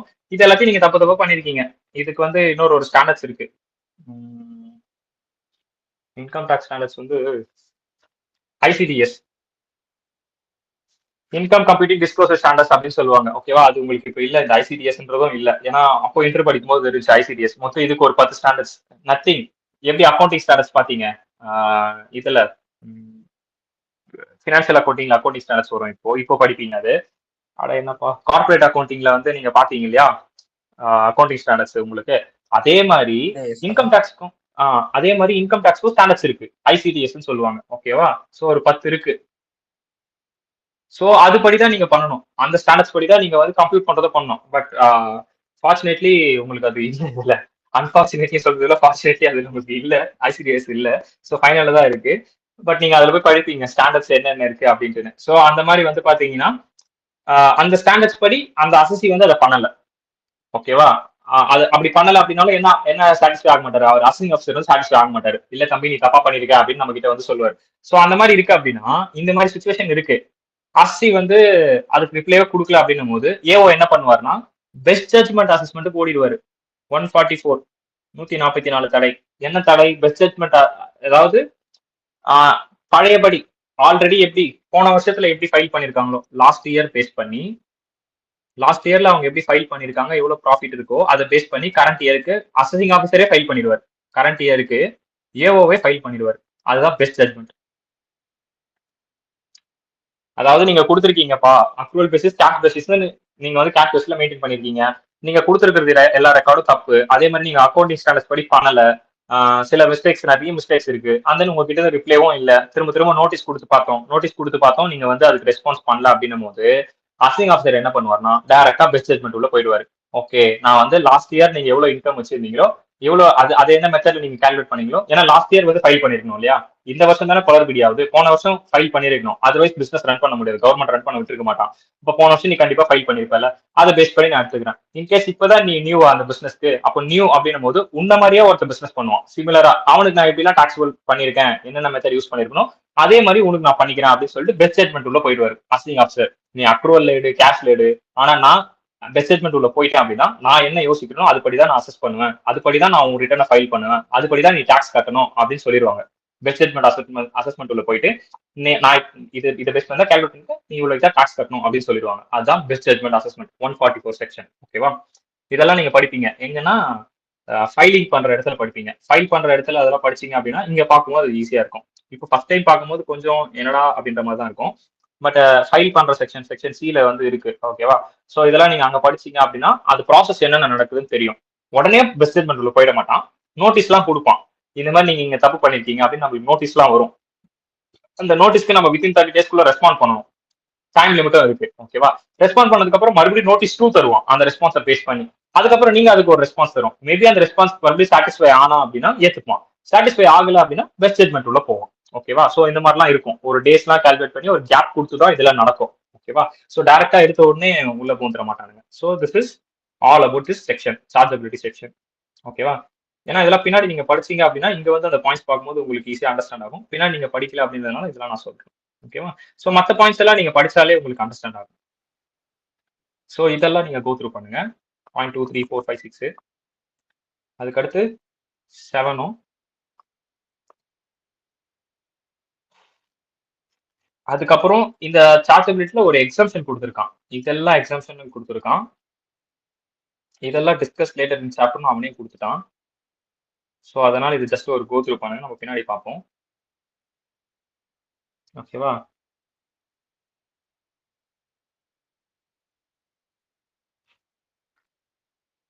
இந்த பாயிண்ட்லாம் கூட நீங்க படிச்சனாலே அண்டர்ஸ்டாண்ட் ஆகும். பிசினஸ் டிஸ்கண்டினியூ ஆகுது அப்படின்னும் போது டிஸ்கண்டினியூ பண்ணிட்டீங்க, பிசினஸே வேணும்னு விட்டு போயிட்டீங்க. போன வருஷம் இழுத்து மூடியாச்சு பிசினஸே. க்ளோஸ் பண்ண பிசினஸ்க்கு உங்களுக்கு அடுத்த வருஷத்துக்கு வந்து காசு வருது. ஓகேவா? ஆல்ரெடி பிசினஸ் க்ளோஸ் ஆயிடுச்சு, க்ளோஸ் பண்ண பிசினஸ் காசு வருது அப்படின்னா அப்ப அதுக்கான ட்ரீட்மெண்ட் என்ன பாருங்க. The sum so received shall be deemed to be the income of the recipient and charged with tax according in the year of receipt if such sum would be included in the total income of the person who carry on business as such sum has been received before such discontinuance. This means discontinue பண்றதுக்கு முன்னாடி எப்படி அது add ஆகிருக்குமோ அதே மாதிரி எந்த வருஷத்துல அது receive ஆச்சோ அந்த வருஷத்துல அதை ஆட் பண்ணி நீங்க அதுக்கு டாக்ஸ் கட்டணும் அப்படின்னு சொல்லிட்டான். அதாவது க்ளோஸ் பண்ண ஒரு பிசினஸ்க்கு ஒரு இன்கம் வருது, அது நீ எப்போ ரிசீவ் பண்றியோ அப்போ டாக்ஸ் கட்டு அப்படின்னு அவன் சொல்லியிருக்கான். அதான் இந்த பாயிண்ட். ஓகேவா? அதுக்கு அடுத்து டிடக்ஷன் கொடுத்தது இயர்லியரா ரிசீவ் ஆகுது. பவர் செக்டர் நம்ம பார்ப்போம், சயின்டிபிக் ரிசர்ச் நம்ம பார்ப்போம், பேட்டப்ஸ் நான் ஆல்ரெடி சொன்ன மாதிரி தான் நடக்கும். அதுக்கப்புறம் வேற amount with for reserve created. Okay, இதெல்லாம் பின்னாடி பார்ப்போம். ஓகேங்களா? Next income not taxable under the hit PGBP. இதெல்லாம் பிஜிபிபி கீழே வராது. என்னெல்லாம் வராது? Rent from house property. இப்போ ஹவுஸ் ப்ராப்பர்ட்டின்னு ஒரு ரெண்ட் வருதுன்னா ஆப்வியஸா அது ஹவுஸ் ப்ராப்பர்ட்டி கீழே தான் போகுது. However where letting house property supporting the smooth running of business. இதை நான் ஆல்ரெடி சொன்னேன் இல்லையா? பிசினஸ் ஸ்மூத்தா ரன் பண்றதுக்காக பண்றாங்க அப்படின்னும் போது அது பிஜிபிபி கீழே வரும்ட்டுன்னு. எப்படி ஸ்மூத்தா ரன் பண்ணுவாங்க? விஜய் வச்சு நான் ஒரு எக்ஸாம்பிள் கொடுத்தேன். ஃபார் எக்ஸாம்பிள் அந்த இடத்துல நான் தளபதி விஜய்க்கு நான் வந்து வீட்டு வாடகை கொடுத்து ப்ரொமோட் மாதிரி பண்றேன், ப்ரொமோஷன் மாதிரி பண்ணி அதை இன்னும் நிறைய பெருசா பண்றான் அப்படின்னும் போது then that will become under business, which means support. அந்த லெட்டிங் அவுட்டுக்கு ஒரு சப்போர்ட் எடுத்துக்கிறேன், அந்த பிசினஸ் ஸ்மூத்தா ரன் பண்றதுக்காக ஒரு சப்போர்ட் மாதிரி பண்றேன் அப்படின்னும் போது அது இது கீழே வரும், பிஜிபிபி கீழே வரும் அப்படின்னு நம்ம பார்த்தோம் இல்லையா? அதுதான் இங்க சொல்லியிருக்கான். அதுக்கு அடுத்து டிவிடெண்ட் ஆன் ஷேர்ஸ். ஷேர்ஸ்க்கு ஒரு டிவிடெண்ட் வருது இல்லையா? ஷேர்ஸ் நம்ம வாங்கி வித்தோம் அப்படின்னா கேபிட்டல் கெயின். நல்லா ஞாபகம் வச்சுக்கோங்க, ஷேர்ஸை வாங்கி வித்தோம் அப்படின்னா capital gain as a individual பர்சனா. ஓகே, ஒரு கம்பெனி ஷேர்ஸை வாங்கி விற்கிது அப்படின்னா அது ஸ்பெகுலேட்டிவ் பிசினஸ். இந்த ஷேர்ஸுக்கு இப்ப டிவிடெண்ட்னு ஒண்ணு வரும்ல, அந்த டிவிடெண்ட் எதுக்குள்ளனா போனோம்ல. ஓகேவா? அப்படி டிவிடெண்ட் இருக்கு அப்படின்னா அது இன்கம் ஃப்ரம் அதர் சோர்சஸ். புரியுதாடா? இந்த ஷேர்ஸ்லயே நிறைய விஷயம் நடக்குதுடா. ஷேர்ஸ்ல பயங்கர கன்ஃபியூஸ் ஆகும் நம்ம, என்னடா இது அப்படின்னா ஈஸி தான், ஒண்ணுமே இல்லை. ஷேர்ஸுக்கு போடுற குட்டி டிவிடெண்ட். இந்த ஷேர்ஸ் இருக்கு இல்லையா, இது ஒரு இண்டிவிஜுவல் பாயிண்ட் ஆஃப் வியூல பார்த்தோம் அப்படின்னா கேபிட்டல் கெயின். வாங்கி வித்தாங்க அப்படின்னா இண்டிவிஜுவல். ஓகே, இதே ஷேர்ஸை ஒரு கம்பெனி பாயிண்ட் ஆஃப் வியூல வாங்கி விற்கிறாங்கன்னு பார்த்தா அது பிஜிபிபி கீழே வரும். தட் இஸ் டக்குன்னு ஸ்பெகுலேட்டிவ் பிசினஸ் ஸ்பெல்லிங் வந்து போச்சு. வெயிட் பண்ணுங்க வரேன். நினைச்சேன் SP. Okay SP speculative business. Okay so இப்போ ஷேர்ஸுக்கு என்ன மீனிங் நம்மளுக்கு தெரிஞ்சுச்சு. அப்போ இந்த ஷேர்ஸுக்கு கண்டிப்பா டிவிடெண்ட் ரிசீவ் ஆகும். நீங்க வந்து ஒரு மாசம் வச்சுட்டு இருந்தாலும் சரி, இல்ல ஒரு வருஷத்துக்கு வச்சிருந்தாலும் சரி, அதுக்கேற்ற மாதிரி டிவிடெண்ட் எவ்வளவு நாள் வச்சிருந்தீங்க அதுக்கேற்ற மாதிரி உங்களுக்கு அலோகேட் ஆகும். அப்போ இந்த டிவிடெண்டும் அது கீழே போகுமான்னு கேட்டா இல்ல. டிவிடெண்ட் வந்து ஐஎஃப்ஓஎஸ். ஓகேவா புரியுதா? இப்போ 3 இடத்துல 3 ஹெட் இருக்கு. இப்போ 3 ஹெட்டும் 3 ஹெட்ஸ் இம்பாக்ட் இன் 1. ஓகே எனக்கு இதுல இன்னொன்னு சொல்ல தோணுது என்னன்னா, இதே ஷேர்ஸ் வந்து இஎஸ்ஓபி கீழே இருந்துச்சுன்னா, இஎஸ்ஓபி மாதிரி கொடுத்துருந்தோம் அப்படின்னா பெர்குசிட்ஸ், சேலரி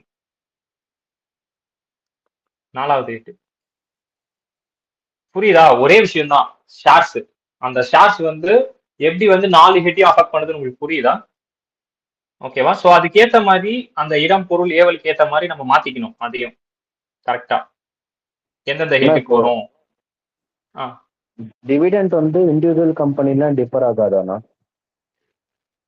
இண்டிவிஜுவல் கம்பெனி டிஃபர் அப்படி டிஃபர் ஆகாது. ஆல்வேஸ் டிவிடெண்ட் வந்து எப்பவுமே ஐஎஃப்ஓஎஸ் தான். கம்பெனிக்கா இருந்தாலும் சரி, இண்டிவிஜுவலுக்கா இருந்தாலும் சரி, டிவிடெண்ட் வந்து ஐஎஃப்ஓஎஸ் கீழே தான் வரும். ஓகே ஓகேவா? ஸோ இதுதான் அங்க கொடுத்துருக்கோம். அப்போ டிவிடெண்ட் ஆன் ஷேர்ஸ் வந்து income from other sources even though assessee deals in shares and such shares held as stock in trade. So even though stock in trade, நீங்க கேட்ட கேள்விக்கு இங்க ஆன்சர் இருக்கு. ஈவன் தோ ஸ்டாக் இன் ட்ரேட்னா என்ன? Shares தான் இன்வென்ட்ரியே அவங்களுக்கு, அதுதானே ஸ்டாக் இன் ட்ரேடு. அதுதான் இன்வென்ட்ரி அப்படின்னாலும் என்னதான் நடக்கும்? ஐஎஃப்ஓஎஸ் தான் கீழே நடக்கும் அப்படின்னு சொல்லிட்டான். This provision is not applicable in case of interest on securities held as stock in trade. அதாவது இந்த ப்ரொவிஷன் வந்து இன்ட்ரெஸ்டா ரிசீவ் பண்ணீங்கன்னா அப்ளிகபிள் ஆகாது. ஒன்லி ஃபார் டிவிடெண்ட் அப்படின்றத மென்ஷன் பண்ணிட்டான். ஸ்டாக் இன் ட்ரேடுக்கு ஏதாவது இன்ட்ரெஸ்ட் வருது அப்படின்னா அதுக்கு அப்ளிகபிள் ஆகாது, வெறும் டிவிடெண்டுக்கு மட்டும் தான் அப்ளிகபிள் ஆகும் அப்படின்றது சொல்லிட்டான். ஓகேவா? அதுக்கப்புறம் வின்னிங் ஃப்ரம் லாட்ரிஸ், ரேஸ் இது எல்லாமே கூட எதுல போகும்? ஐஎஃப்ஓஎஸ் கீழே தான் போகும். ஓகேவா? பிஜிபிபி கீழே வராது. நீங்க போய் பாக்குறது எல்லாமே பிஜிபிபி கீழே வராது தான் பார்த்துக்கிட்டு இருக்கோம். ஆனா அதுல ஒரு ட்ரீட்மெண்ட் கொடுத்துருக்கோம். Treatment of lottery ticket held as stock in trade. In case நீங்க வாங்கி, அதாவது லாட்ரி டிக்கெட் விற்கிறவங்களே நீங்க தான். ஓகேவா? நீங்க ஒருத்தருக்கு விற்கிறீங்க அப்படின்னா அவங்களுக்கு லக் அடிச்சா அவங்க போட்டு எடுத்துப்பாங்க. இன்கேஸ் அந்த லக் அவங்களுக்கு இல்ல, உங்ககிட்ட தான் அது இருக்கே. அதாவது எப்படி நான் சொல்றது, விற்கிறவங்களே நீங்க தான், ஆனா உங்களுக்கு தான் லாட்டரி விழுந்திருக்கு. அப்படி அது அதாவது கரெக்டா கடைசி ஒரு லாட்டரி சீட்டு விற்கல, அதுல லாட்டரி இருக்கு. ஆனா இப்ப அது உங்களுக்கு இன்கம் தானே. புரியுதா நான் சொல்ல வர்றது? மொத்தம் ஒரு 100 லாட்டரி, புரியலடா. மொத்தம் ஒரு 100 லாட்டரி டிக்கெட் வாங்கி வச்சிருக்கீங்க. 100ல 99 சேல் ஆயிடுச்சு உங்ககிட்ட இருந்து. நீங்க தான் அதை வாங்கி விற்கிற டீலரே, லாட்டரி வாங்கி விற்கிற டீலர் நீங்க தான். 99 சேல் ஆயிடுச்சு, மிச்சம் ஒன்னே ஒண்ணு மட்டும் சேல் ஆகல. ஆனா அந்த ஒண்ணுல தான் லாட்டரி விழுந்திருக்கு, ஒரு 1 கோடி ரூபாய் விழுந்திருக்கு. இப்ப அது உங்க கைக்கு தானே அந்த 1 கோடி, கரெக்டா? புரியுதா? ஓகேண்ணா. இப்ப அந்த மாதிரி கேஸுக்கு நாங்க எப்படி ட்ரீட்மெண்ட் பண்ணணும்னு சொல்லியிருக்கோம். அப்போ ஐஎஃப்ஓஎஸ் போனது இப்ப எங்க வருதுன்னு பாருங்க. அவர் வேற assessee deals in lottery tickets and some of lottery tickets remain unsold. Any winning from unsold lottery tickets shall be treated as incidental to the business and tax under PGBP. அந்த மாதிரி இருந்துச்சுன்னா அது PGBP கீழ tax ஆகும், IFoS கீழ போகாது. புரியுதா? அந்த கான்செப்ட் புரியுதா? ஏன்னா ஸ்டாக் இன் ட்ரேட்ல இருந்து ஒரு ப்ராஃபிட் வந்திருக்கு. நல்லா இருக்குல்ல இந்த பாயிண்ட்? சூப்பரா. சோ இதுதான் மேபி விழுந்தால், ஓகேவா? லாட்ரி இங்க இல்ல, கேரளாலாம் இருக்கு. பட் விழுந்தா இந்த மாதிரி இருந்துச்சு அப்படின்னா ஸ்டாக் இன் ட்ரேட்ல இருக்கு அப்படின்னும் போது உங்களுக்கு வந்து அது பிஜிபிபி கீழே வரும், மற்றபடி ஐஎஃப்ஓஎஸ் கீழே தான் போகும். ஓகேவா?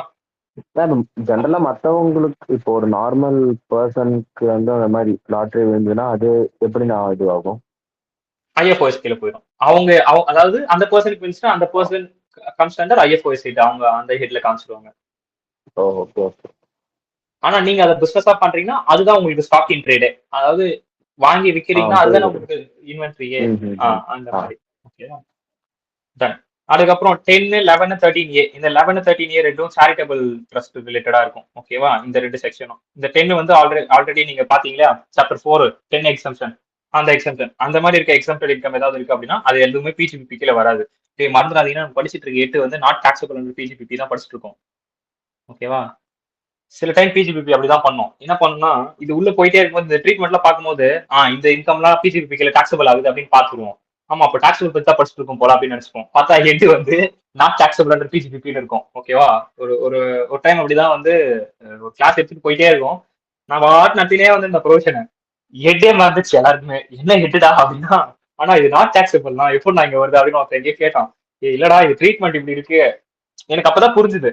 அப்படி ஒரு ஃப்ளோல போகும்போது எல்லாருமே வந்து அந்த என்ன ஹெட்டிங்ன்றதே மறந்துடுறோம் அப்படின்றது எனக்கு அங்க புரிஞ்சுது. ஸோ ஹெட்டிங் எப்பவுமே ஞாபகம் வச்சுக்கோங்க படிக்கும்போது, மறந்துடாதீங்க. ஏன்னா நம்ம படிக்கிறது நாட் டாக்ஸபிள் வந்து பிஜிபிபி. ஸோ இந்த செக்ஷனுக்கு கீழே என்னென்ன இன்கம்லாம் இருக்கோ அது எல்லாமே வந்து வராது. 10, 11, 13A இதெல்லாம் பிஜிபிபி கீழே வராது. அதுக்கப்புறம் sum taxable under capital gain for the purpose of 28(5)A. 28(5)A என்னப்பா? 28(4)(5) எங்க 5A? ஓஹோ, இந்த அக்ரிமெண்ட்ல வந்து இதுதான் 5A சர்டன் அக்ரிமெண்ட் தான். இது வந்து இன்கேஸ் கேபிட்டல் கெயின் கீழே டாக்ஸபிள் ஆகிற மாதிரி இருக்கு அப்படின்னா then that will be not comes under PGBP. Shall not be taxable under this head. Example என்ன கொடுத்துருக்கான் பாரு. Profit on sale of route permit shall not taxable under the head PGBP. அதாவது இப்போ பஸ்லாம் இருக்கு இல்லையா? இப்போ ஃபார் எக்ஸாம்பிளுக்கு வந்து காந்திபுரம்ல இருந்து உங்களுக்கு வந்து ஹோப்ஸ் வரைக்கும் பஸ் வருதுன்னு வச்சுப்போம். இந்த பஸ் ஓட்டுறதுக்கே ஒரு ரூட் வாங்குவாங்க. அது தெரியும் இல்லையா உங்களுக்கு? அதை வந்து ரன் பண்றதுக்கே ஒரு ரூட் ஒன்று வாங்குவாங்க அவங்க. அது வந்து கிட்டத்தட்ட ஒரு 1 crore அந்த மாதிரி இருக்கும். அது வந்து ஒரு லைசன்ஸ் மாதிரி தான் கிட்டத்தட்ட. இந்த லைசன்ஸ் வந்து எப்படி யார்கிட்ட இருந்து வாங்குவாங்கன்னா, கவர்மெண்ட் கிட்ட இருந்து ப்ராப்பர் அப்ரூவல் வாங்குறதுலாம் ஒரு பக்கம். இவ்வளவுதான் பஸ் ஓடணும் அப்படின்ற மாதிரி ஒரு கிரைட்டீரியா இருக்கும். ஸோ இப்போ நான் வந்து ஒரு பஸ் பிசினஸ் பண்ண வரேன் அப்படின்னும் போது அங்க என்ன பெரிய பஸ், ஒரு பிரைவேட் கம்பெனி விஜய் பஸ் எனக்கு தெரியும், சரியான வேகமா ஓட்டுவோம். இப்போ அவன் இருக்கான் அப்படின்னும் போது நான் என்ன பண்ணுவேன்னா இவங்க கிட்ட இருந்து அந்த ரூட் பர்மிட்டை வாங்குவேன். ரூட் பர்மிட்டை நான் வாங்குவேன். ஓகே, அவங்க கிட்ட அந்த ரூட் பர்மிட் இருக்கும். அவங்க அதை சேல் பண்றாங்க அப்படின்னும் போது நான் அவங்க கிட்ட அந்த ரூட் பர்மிட்டை வாங்கி அந்த பர்மிட்டை நான் யூஸ் பண்ணி நான் புதுசா ஒரு பஸ்ஸை வாங்கி ஓட்டுவேன். அண்டர்ஸ்டாண்ட் ஆகுதான்? இவங்க சேல் பண்ண முடிவு பண்ணிட்டாங்க அந்த விஜய் பஸ்ஸை, அந்த சேல் பண்ண முடிவு பண்ணிட்டாங்க அந்த கம்பெனி அப்படின்னும் போது கம்பெனி லைசன்ஸ் அதுல ஒரு பார்ட், ஒரு பஸ்ஸுக்கு ஒரு ரூட் வாங்கணும் நம்ம. ஓகேவா? சோ அதுல ஒரு பார்ட் அவங்க விற்கிறாங்க அப்படின்னும் போது நான் அதை வாங்குறேன் அப்படின்னா it's means this is agreement. Okay, நானும் அதுல வந்து உங்களோட அந்த பார்ட்ல வந்து அதை வாங்கி நானும் என் பஸ்ஸை ஓட்டிக்கிறேன் அப்படின்னு சொல்லிட்டு ஒரு மியூச்சுவல் அக்ரிமெண்ட் மாதிரி தான். மியூச்சுவல் அக்ரிமெண்ட் லைசன்ஸ் அதுவும் ஒன் டைப் ஆஃப் ஒரு ரைட்ஸை வாங்கி ஓட்டுற கணக்கு தான். என்னோட அந்த ரூட் பர்மிட்டை வாங்கி ஓட்டுற கணக்கு தான். இந்த மாதிரி ஏதாவது இருக்கு அப்படின்னும் போது இவங்க விஜய் அந்த பஸ் சர்வீஸ் வந்து ப்ரீவியஸா யார்கிட்ட எவ்வளவு வாங்கியிருப்பாங்க இல்லையா? ப்ரீவியஸா ஒருத்தர்கிட்ட அந்த ரூட்டை வாங்கியிருப்பாங்க இல்லையா? அதை கால்குலேஷன் பண்ணி இந்த மாதிரியான அக்ரிமெண்ட் இருக்குன்னா கேபிட்டல் கெயின் கீழே போயிடும். ஓகேவா? This type of agreement. அதாவது அந்த ரூட் அப்போ வாங்கும் போது ஒரு 50 லட்சம் தான். ஆனா இப்ப அதை வித்தது வந்து 1 லட்சம். ஆப்வியஸா 50 லட்சம் இது ப்ராஃபிட்டான்னு கேட்டா இல்ல, இது கெயின், கேபிட்டல் கெயின் கீழே போகும் அப்படின்னு நம்ம சொல்ல வரோம். புரியுதா? இந்த மாதிரியான அக்ரிமெண்ட் கேபிட்டல் கெயின் கீழே போகும், பிஜிபிபி கீழே வராதுன்னு அப்படின்னு நம்ம சொல்ல வரோம். பஸ் ஓட்டுறதுக்கு நம்ம ஒரு ரூட் வாங்குவோம்டா. ஏன்னா நான் எங்க அப்பா கார்ல ஒர்க் பண்ணும்போது நான் பாத்திருக்கேன். பஸ் வாங்குறதுக்கு ஒரு ரூட் இருக்கு. ஸோ ஒரு குறிப்பிட்ட தூரத்துல இருந்து ஒரு குறிப்பிட்ட தூரத்துக்கு அந்த ரோட் நம்ம ஓட்டுறோம்ல, அந்த ரோட்டுக்கு நம்ம ஒரு ரூட் வாங்கணும். அந்த ரூட் வாங்குறது இல்லாம ஒரு ஸ்பேர் பஸ் நம்ம வச்சுக்கணும் அந்த ரூட்ல நம்ம ஓட்டணும்னா. எதுக்கு அந்த ஸ்பேர் பஸ்? இந்த டூரிஸ்ட் பஸ் எல்லாம் நீங்க பாத்திருப்பீங்க. அதே கம்பெனி டூரிஸ்ட் பஸ் மாதிரி ஓடுவாங்க. எதுக்குன்னா டக்குன்னு அந்த பஸ் பஞ்சரோ இல்ல ரிப்பேரோ ஆயிடுச்சு அப்படின்னா ஸ்பேர் பஸ் போட்டு ஓட்டுவாங்க அந்த பஸ் ரெடியாகி எஃப்சி போயிட்டு வர வரைக்கும். ஸோ இந்த மாதிரி ஒரு ஆக்டிவிட்டி பண்றாங்க அப்படின்னும் போது அந்த ரூட்டை வாங்கி விற்கிறாங்க அப்படின்னா அது கேபிட்டல் கெயின் கீழே வரும், பிஜிபி கீழே வராது. அண்டர்ஸ்டாண்ட் ஆச்சா? புரிஞ்சுது அந்த 5th பாயிண்ட்?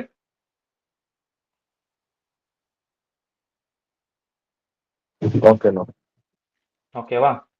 டன். ஸோ ஆப்வியஸா இதெல்லாம் நான் சொன்னதான். இதை கொடுத்துருக்கா பாருங்க, கேபிட்டல் வர்சஸ் ரெவன்யூ எக்ஸ்பெண்டிச்சர் என்னன்னு. Capital expenditure R not allotted as deduction. Already நம்ம அங்க பார்த்துதான் பேசிக்ஸ்ல. Unless or until expressly allot, whereas unless or until expressly allowed, whereas revenue expenditure allowed at direction until or unless expressly disallowed. அதாவது capital expenditure வந்து allow பண்ண மாட்டோம் அவன் tax ஆக்ட்ல சொல்ற வரைக்கும். அவன் சொன்னானா அலோ பண்ணுவோம். ரெவன்யூ எக்ஸ்பெண்டிச்சர் எப்பவுமே அலோ பண்ணுவோம். ஆனா டாக்ஸ் ஆக்ட்ல அலோ பண்ணாதன்னு சொல்லிட்டா அலோ பண்ண மாட்டோம். புரியுதா? சூப்பரா புரியுதுண்ணா. கேபிட்டல் எக்ஸ்பெண்டிச்சர் வந்து ஜென்ரலாவே மறுபடியும் யோசிச்சு பாருங்களா, capital expenditure R not allotted as deduction. ஓகேவா? ஃபர்ஸ்ட் ஆஃப் ஆல் நாங்க அலோ பண்ண மாட்டோம், டிடக்ஷன் எடுத்துக்க அலோ பண்ண மாட்டோம். Capital expenditure okay. இந்த எக்ஸ்பெண்டிச்சர் ஏதாவது இருக்கு அப்படின்னா டிடக்ஷன் எடுத்துக்க அலோ பண்ணுவோமா, பிஜிபிபில அலோ பண்ணுமான்னு கேட்டா அலோ பண்ண மாட்டோம். அப்பனா நான் என்ன பண்ணுவோம், நெட் ப்ராஃபிட்ல இதை ஆட் பண்ணி காட்டுவோம்னு சொல்ல வரோம். ஆட் பண்ணிடுவோம். இன்கேஸ் அதை நாங்க மைனஸ் பண்றோம் அப்படின்னா நாங்க சொல்ற வரைக்கும் அதை நீங்க அப்படி மைனஸ் பண்ணிக்க கூடாது. இன்கேஸ் நீங்க அதை எடுத்துக்கிறீங்க அப்படின்னா டாக்ஸ் ஆக்ட் சொல்லணும், ஆமாப்பா நீ இந்த கேபிட்டல் எக்ஸ்பெண்டிச்சர் எடுத்துக்கலாம் அப்படின்னு டாக்ஸ் ஆக்ட் சொல்லணும். அப்படி சொன்னா மட்டும்தான் நீங்க அதை மைனஸ் பண்ணவே முடியும் நெட் ப்ராஃபிட்ல இருந்து. அதே மாதிரி ரெவன்யூ எக்ஸ்பெண்டிச்சர் இருக்கு அப்படின்னா ஆல்வேஸா நீங்க மைனஸ் பண்ணுவீங்க. ஆனா டாக்ஸ் ஆக்ட் வந்து நீ அதை டிசலோவ் பண்ண சொல்லிட்டான் அப்படின்னா மறுபடியும் நீங்க அதை பிளஸ் பண்ணிடணும். டாக்ஸ் ஆக்ட் சொல்லிட்டான் அப்படின்னா சொல்லாத வரைக்கும் நீங்க மைனஸ் பண்ணிக்கலாம்ப்பா. அதுதான் அங்க சொல்ல வரோம் ரெவன்யூ எக்ஸ்பெண்டிச்சருக்கும் கேபிட்டல் எக்ஸ்பெண்டிச்சருக்கும். கொஞ்சம் அப்படிதான் இருக்கும். நான் தான் சொன்னேன்ல இது கொஞ்சம் தலைகீழா வரும்டா அந்த டிடெக்ஷன். அதனாலதான் இன்அட்மிசபிள் அட்மிசபிள் நான் எனக்கு ஏற்ற மாதிரி நான் அந்த வேர்டிங்ஸ் வச்சுக்கிட்டேன். அந்த பிளஸ் மைனஸ்க்கு நான் சொன்னேன் இல்லையா, அது இதுக்காக தான் இந்த மாதிரி ஒரு கன்ஃபியூஷன் வந்ததுனாலதான். ஓகேவா? சோ அவன் என்ன சொல்ல வரான்னா கேபிட்டல் எக்ஸ்பெண்டிச்சர் நீங்க எடுத்துக்க முடியாது, நாங்க சொல்லணும் நீ எடுத்துக்கோ அப்படின்னு நாங்க சொல்லணும். அது வரைக்கும் நீ எடுத்துக்க முடியாது. ரெவன்யூ எக்ஸ்பெண்டிச்சர் உன்னால எடுத்துக்க முடியும், நாங்க சொல்லுவோம் நீ அப்பப்போ எடுத்துக்க கூடாதுன்னு. அப்பப்போ நீ எடுத்துக்க கூடாது, அவ்வளவுதான். இதுதான் கேபிட்டல் எக்ஸ்பெண்டிச்சருக்கும் ரெவன்யூ எக்ஸ்பெண்டிச்சருக்கும் டாக்ஸ் ஆக்ட் சொல்ல வரோம். ஓகேவா? இன்னமும் புரியலனா நம்ம ஒரு டிராயிங் வரைவோம். வராதெல்லாம் ஃப்ளோ சார்ட் போட்டுறணும் டக்குன்னு. கேபிட்டல் எக்ஸ்பெண்டிச்சர் இருக்கு, நாட் அலோடட். ஐடி ஆக்ட் வரான், கம்மிங் கம்மிங் கம்மிங்.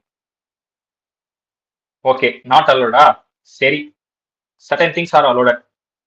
சில விஷயங்கள் அலோவ் பண்றோம்.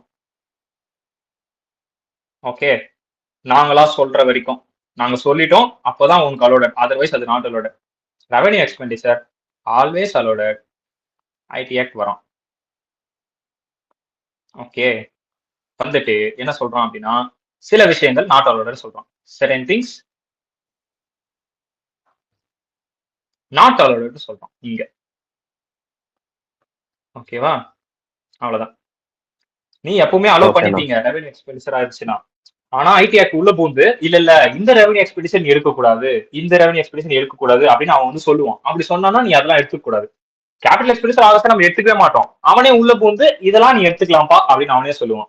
இவரே பாம்பு வைப்பாரா, இவரே பாம்பு எடுப்பாருன்ற மாதிரி தான் இருக்கும். அது நம்ம படிக்க படிக்க உங்களுக்கு அண்டர்ஸ்டாண்ட் தான் எந்த இதெல்லாம் கேபிட்டல் எக்ஸ்பெண்டிச்சர் எடுக்கிறோம், எந்த இதெல்லாம் ரெவன்யூ எக்ஸ்பெண்டிச்சர் எடுக்கிறோம் அப்படின்னு. அதனால தான் நான் அதை அந்த இடத்துல சொல்லல. நான் என்னோட பிபிடி சொன்னேன் இல்லையா, அங்க சொன்னதுன்னா நீ எல்லாரும் கடிச்சு கொட்டிருப்பீங்க, இவன் என்ன இவன் அப்படின்ற மாதிரி. இப்பவே அப்படிதான் இருக்கும். பட் ஆனா அதனாலதான் அங்க சொல்ல புக்ல நடத்தமா சொல்றேன் சொன்னேன். So expenditure of non business non assessable income அப்படின்னு கொடுத்துருப்போம். So expenditure of earning agriculture for instance, expenditure for earning agriculture income is not allotted as deduction for income for the of an assessable business.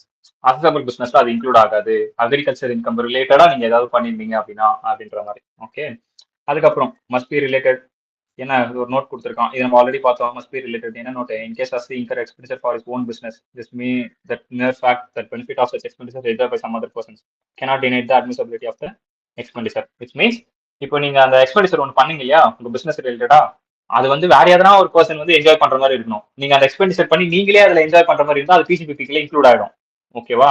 அது வேற ஏதாவது ஒரு person include enjoy பண்றாங்க அப்படின்னா then that will be allowed as deduction, ஓகேவா?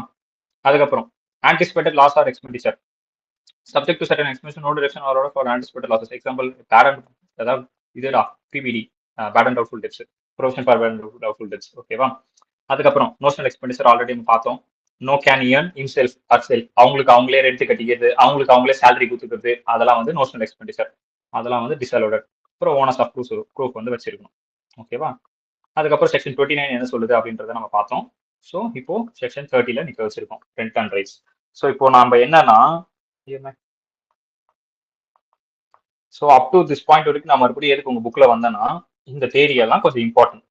ஏன்னா இதுக்கப்புறம் வந்து சம்ஸ் ஆரம்பிச்சிடும்.